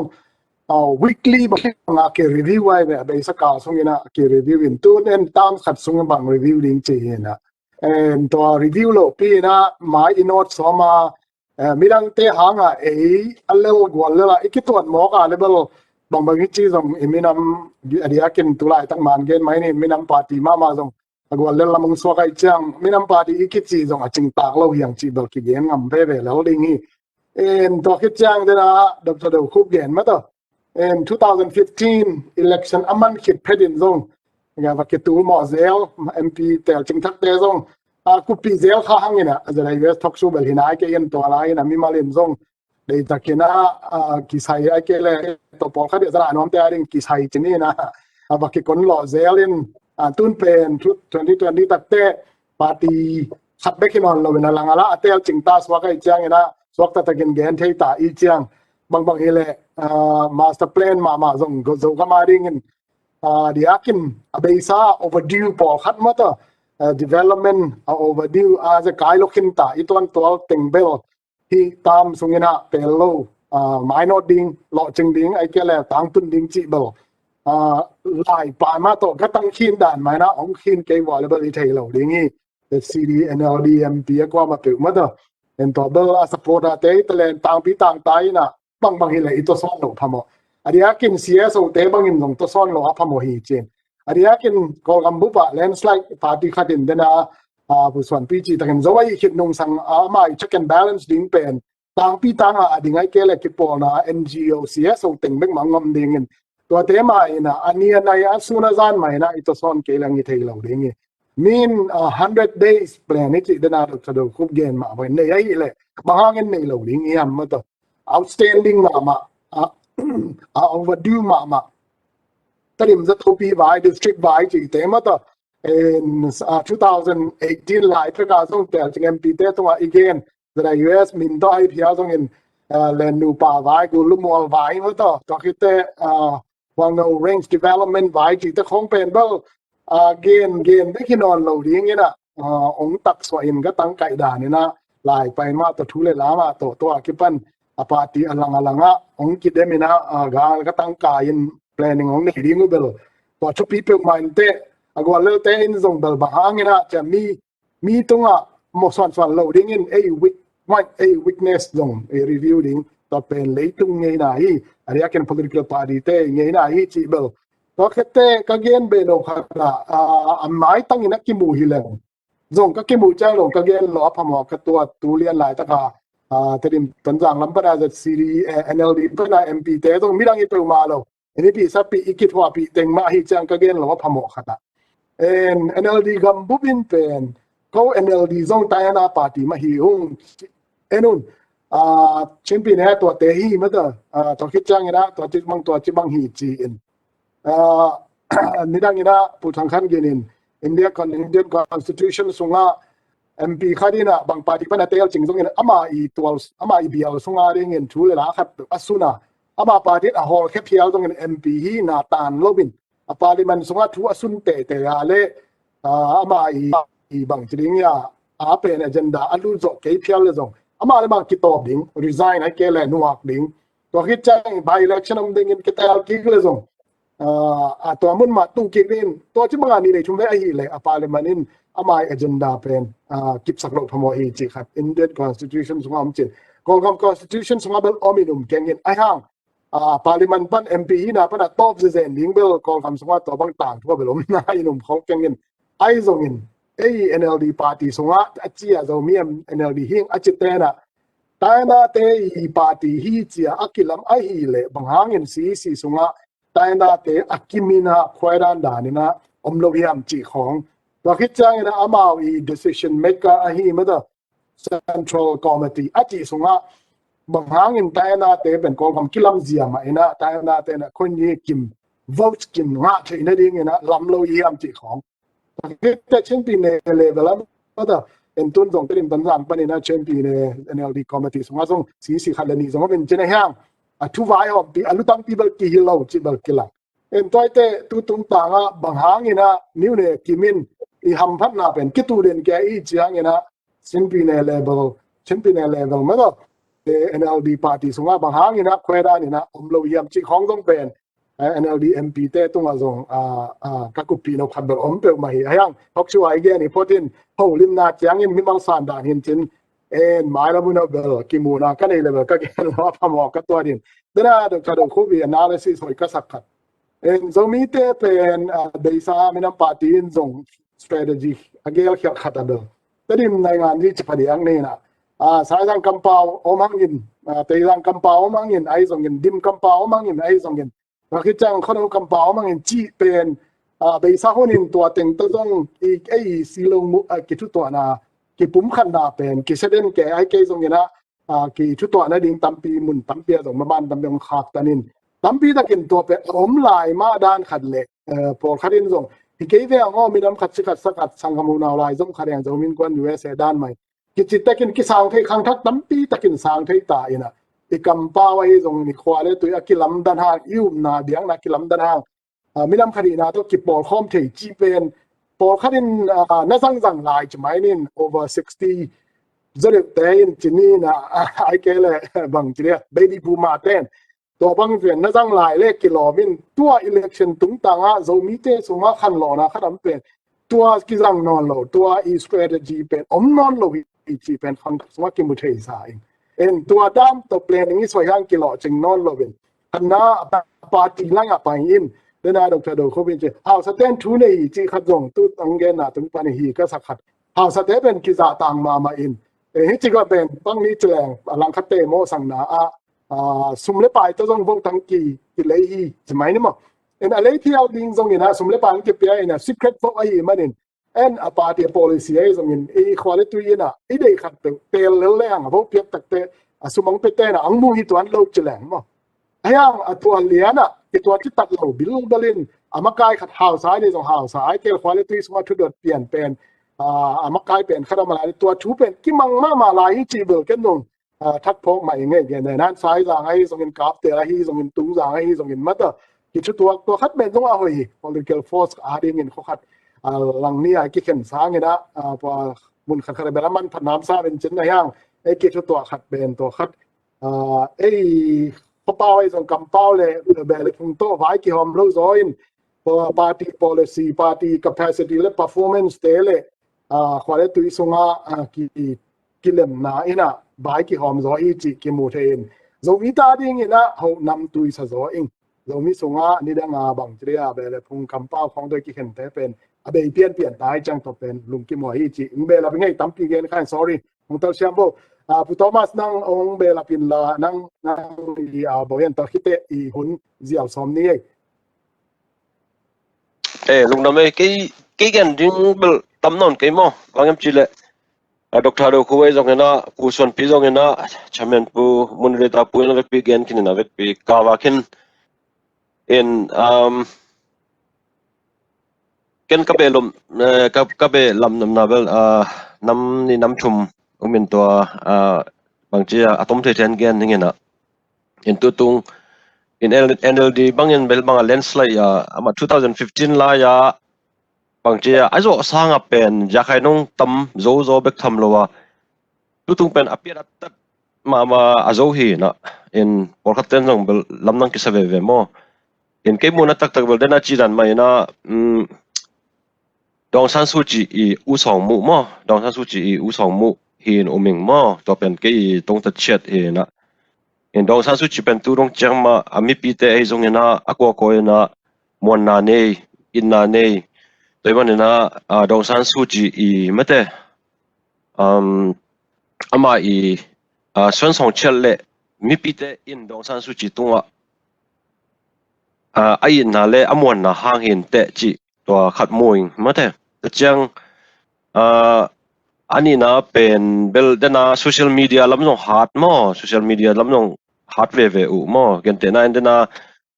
Dr. Doku gen dan mai na COVID-19 mang bel dong san su ji ma okatha hi ma banga pen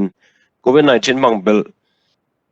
de taka man I talk show kong de dan pianang bo le na social media to de tang na khare tak chang na mi pi ta na muang tek mo to chama social media pen tupi sama tupi ma le to analyte I azona dong hi social media jong pa kha ente to chang athum na pen denai chi ma bangena imi pi te pen hi tapati ana sin sin chiringyam sira suya sorry hi ana sin sira suya khutsunga tun kiling pen kilaw ma mai changa bangmai tale hi NLD lompiak leng bangmai tale hi ana sin sinit hi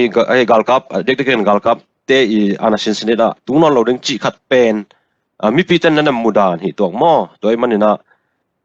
to chatum challi to NLD na zo hi chi belke mu na hing to changena abisa kumnga sungbang enleng NLD asuya ina phunphui pen bel amo I gentena ina hi lodo sungkhonga amo chikat upadi pen bel ithei sama banga hi zo lo mo I galkap te I galka mat om hanga maten 25% hanga bozo lo ai jong na abisa kum nga song pen de tak phumphui bel na se sem ma mo sem zo ตัวนั้นกันมวยแต่มันน่ะมีพิเศษงตัวด้านมาจงไม่แต่ไม่กุมงาสงบงตัวนั้นเซมตัวจงดิ้งไม่นะโมแล้วมันไอ้จังตัวหางพิอาหิจีนะมิงโมตัวจังนะUSDP แต่บางมันตุนลดตัวซ้อมทุ่มเป็นบางงาโมแต่จังตุน NLD นะให้ลายะมีมันเอาเทรนสาบังไอ้ยาเลเวลจะทุ่มได้ซ้อมก็แล้วก็เห็นนะมันตุนสุยาพอยจะตามโมอินตัวจังแต่ยันตาดิตาติงอาเปียตันนะเฮียมจิเลงนะฮิตัวนโลโมนะฮิตัวนโลจิจังกันแต่นายนะเช่นปีเนบังเปิลก็ตัวจังนะ analysis ตัวก็จังนะเช่นปีเนบัง SNL ดีบังนะมุนสมเลมุนงาบังนังอะไรตัวจังจะใครบังเปิลละโมมินัมปาร์ตี้แต่มหาดโมมินัมปาร์ตี้แต่มหาดนะจะใครบังเปิลNLD แต่ตั้มโจก็อยู่โมอินตัว ANP ปาร์ตี้บังเปิลมุนเกียรติงาจีบังตัวจังฮีกายาเลมูลจงเอ็นแรงตัวขัดหม้อ analysis บอลแรงมูลเล่กระจายเลยมูลจงเป็นNLDตั้มนั่งอ่ะเลยเป็นหม้อตั้มนั่งอ่ะเลยนะมีน้ำปฏิเตตั้มงาดานหิตัวหม้อเกี่ยมูลนะเกันแต่นายนะฮิกายาบางเป็นจานี่อาทุกิกุมนักขัดกมูจังเห็นนะไอตัวกายาตัวไอบุษจิโยบานเนี่ยติงโตกิโซอิโตเนี่ยเตะหม้อเอ็นมูลบางจงตัวด้านมาฮีเอ็นตัวด้านตัวจิโยใส่ถุงมือติงโตลมเตนะบางทีตัวจงในไงยี่นักขัดโตโนอโมนั่นน่ะบอลตัวไว้จังกายาเลมอนนับเบิลอโมเอ็นเลตันตั้มลวกโจโลมอไอจงเนี่ยนะความปีนเอ็นแรงมอดังสติงกระชินจีของชินปีนจีของดังสติงเบิลตั้มโจเอ็นเลดมาอินะนั่นน่ะลวกตัวนะอินตัวเป็นเดน่าอิจิดันมาอินะดองซาสุจิอุสองมูเป็นตุรงจังมาจงaki muang le mate to hangin jong ahi to hina uming ta chang news khat kai lew le ba bangyam chi le nuwa je ka poi mate ba mo ka koi ji u si chopa to aki mu jebe anangai pa ti som thum le li te pen som thum le li je ma to som thum le li pan som ni le ko ina lot to mun kha jong nga lo jebe mun kha jong nga vel lo jebe mo toy man to jong pen bel hi jui ko poi bang chi chu te yamu bel om lo bel thei khangin mo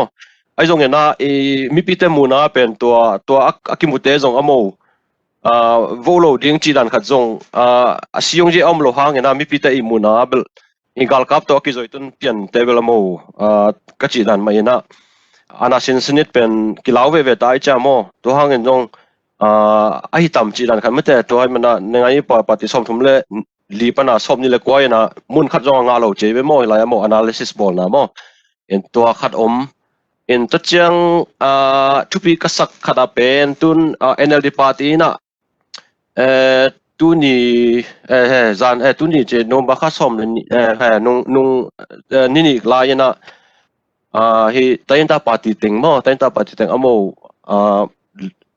บางเจหลายข้ากันนะfederal democracy ชูท้องนั่นเองนะน่าเซมคอมดิ้งเฮียงเจนะพุ่นปีศาจจีเวนมอตัวลายะยายนะตัวลายะแต่ยันตาปาร์ตี้สมลิเล็กเย็ดบางเปียมอจีดันเฮนะหอยนักขัดเบลบางไม่ทะเลกูเลนส์ไลน์นะก็โจฮางนะบางไม่ทะเลที่federal ปีทองสุ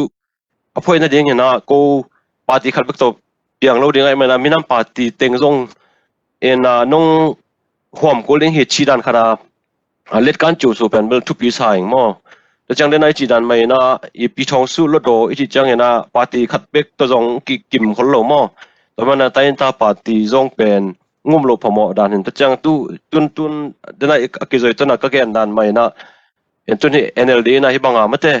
แต่ยันตาปาร์ตี้เตเป็นเล็ดการจูสู้มั้งให้บางอ่ะบางทีหลายของเปียไม่แต่อาการล้านเป็นหุ่ยมาบางอย่างจีละไม้ลำอนาคตเฟดปีทองสู้ยังเป็นเบลตั้มปิตักลำเม็ดฮีจีละตัวจัง NLD เตยมั้ง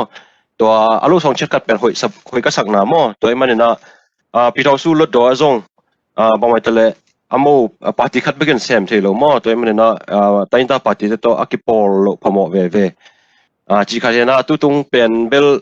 อิวมอจาสังเนี่ยนะ NLD เตนังโจมั้งโจเป็นนะ ตัวจงเป็นนะอิจิดันไม่นะดงซาสุจิอุสองมุจงเห็นจินมอตัวจังนะบางไม่ทะเลลุงน้ำหัวฮีบางยามจิเลTeelcing Zomi MP sung lakpan jong mate kaya jaga na amonai vi hi na anung penable party khong chida ni na MP teng jong Zomi vi hi chang mate bangmai tale Zomi khan tu na ding ma ngel na mate hi tang le hoi sa ing mo doi man na to MP teng bang ke chang na vekpi qualify ma le bang chi ya mi pi tai Teelcing ma hi toy manena bang mai tele tun dena ichima bangena abesa huna jong them khat en kikleng por khat tena tun Zogam bel the kana yang na kol gam khonga te again kik tak chang na MP dinga mo Kiteelina ai jong na ama I bang chi ya ama I data mo to Kiteelna data pen bel ain lo tamma ma hi to kai atung lo jong tamma ma mo in to cha mi pi te na atel ki ding tak cha hi penbel ko khyang tung non ke ama MP ama long ama ana khat tak chen ko khyang tung non ke chi dan ma te to jong ki za kyo wai ve kol gam mun tampi mo toy mane na I MP Teelcing ten jong bang mai tele me san dan ne cha da jong pai ki ga ma te bang che mi pi te to hoi tak ki hoa I development hi ma te in atui me ya ki pan development camp pe sep ding ta jang bang party chi mang chi ki dei dan lowen mate I gamma ding Zomi ading sem kom chaleng chi mate ke muna hi lungnam mi cha chamen po them khat bang bang chi hun them khat bang tun na khat to ai chang lungnam mi to chi phun ni le ai ve giang lo ve ai le lang som nai li bang sa tai ai li bang ching tan lung dom pe mai ki ching pe mai em tun Zogam I lung lun ma Zogam thu zong dena Thomas ti ma bang ina ko ti bra kai Zomi te na lung lun le mina mi na ki nei ki chang hi na Zogam ma kai ding pen atel khia pen tang pi tang ta ma hi ti ma da mi pi tel hi bang party hi zong in ko zeda US tak shu I tel zong hi zan lo hi Zomi Innkuan US tel zong hi lo hi amuna mwala om tang pi tang ta voters day tel hi chi to khat ben atu pi na khat ki lang sai ngai lung dam ngai ki chang mai lama ang bang chi ding am chi ai da USA zong ina pi ka kai zong mi ten to dil ki do in chin ki ga le tin chin tam pi ta kin lamen na ang khang to van ding in da US pi ka kai zong mi ten zong kam iwan sang in zong kam pa ten pi ka kai zong mi te bang na chiu hiam chi gam ma khai te nong van ding in ai computer bang sponsor giap ding in ma ta en kho hun hoi kip ta ding ai chang to hun ding go ngak la hang ma en ni sangam mi zo te bang to chi dan lamin na pang zo ta win no typical ga ya kami pi te bang chi ne ne damu hiam chi nang van in nung pai win e bel ki van dan ki le bul lai ai mani na en sia te dong van che sam na pi pol kharin cham mui le chi takin sing tang lak to chi zan angin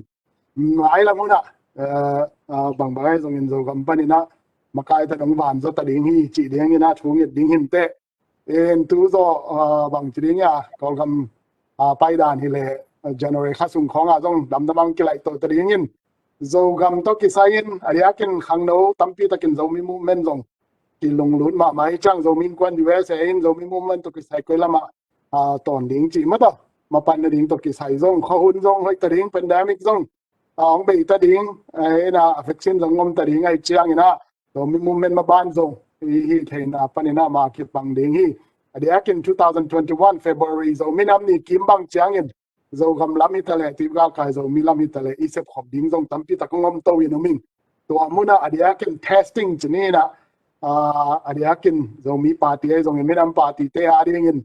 amao I ong prove ding ki samma ma minam party a hi na ong prove ding ma en to amuna minam party ka hi mau hi chi hian to hit chiang the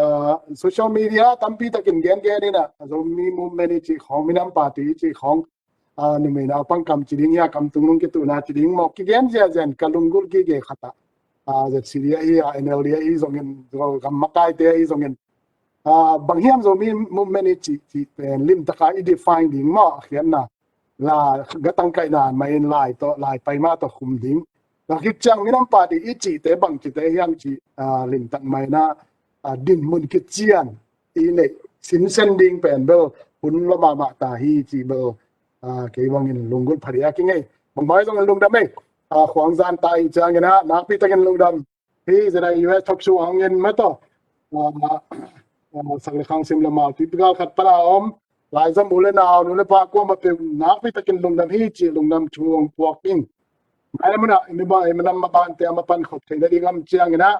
ko ma kia na kilang pa chi bangom lo ni se khop thei na le ingim na te akiban na le sem khomin ma pang khom ni chi to ang zon no ming tunia ka se pi tunia tulai hi ai ri pu Suanpi zongin ai ri pu loi Dr. Khup ya bon member pu toma sai zongin Teelcing pa ma to pu len boy na vek pi tunga lungdam tunia zin special guest ma to sia lang toy tunga zong lungdam na tunia kigen tu te ngai na ma bangin kagen sama bangin en zara US tu tokisai tu pulang na te ri tung para gen te ai zongin han thana te pen Zomi Innkuan US Dinmun para tu kigen ya iri na tune spokesperson jeni na ama I tune na to again hi ya to low zara US talk show Zogam vai te hi zongin Zogam Dinmun te zongin tu kigen te stock market vai te hi zongin ai go again tu te mi mal sanda ni chi to khat be ong gen be no ming en khale lung da me ko ma pe lung ta pa sia nen chu dang lung no takin jing vai hom zo ding ina thang pia hel la ai lei tung bu pu na na zan man la takin bengin ko ma pe ong da na ding ina thu nge ni na mang pha ang kha ki nge lung da me le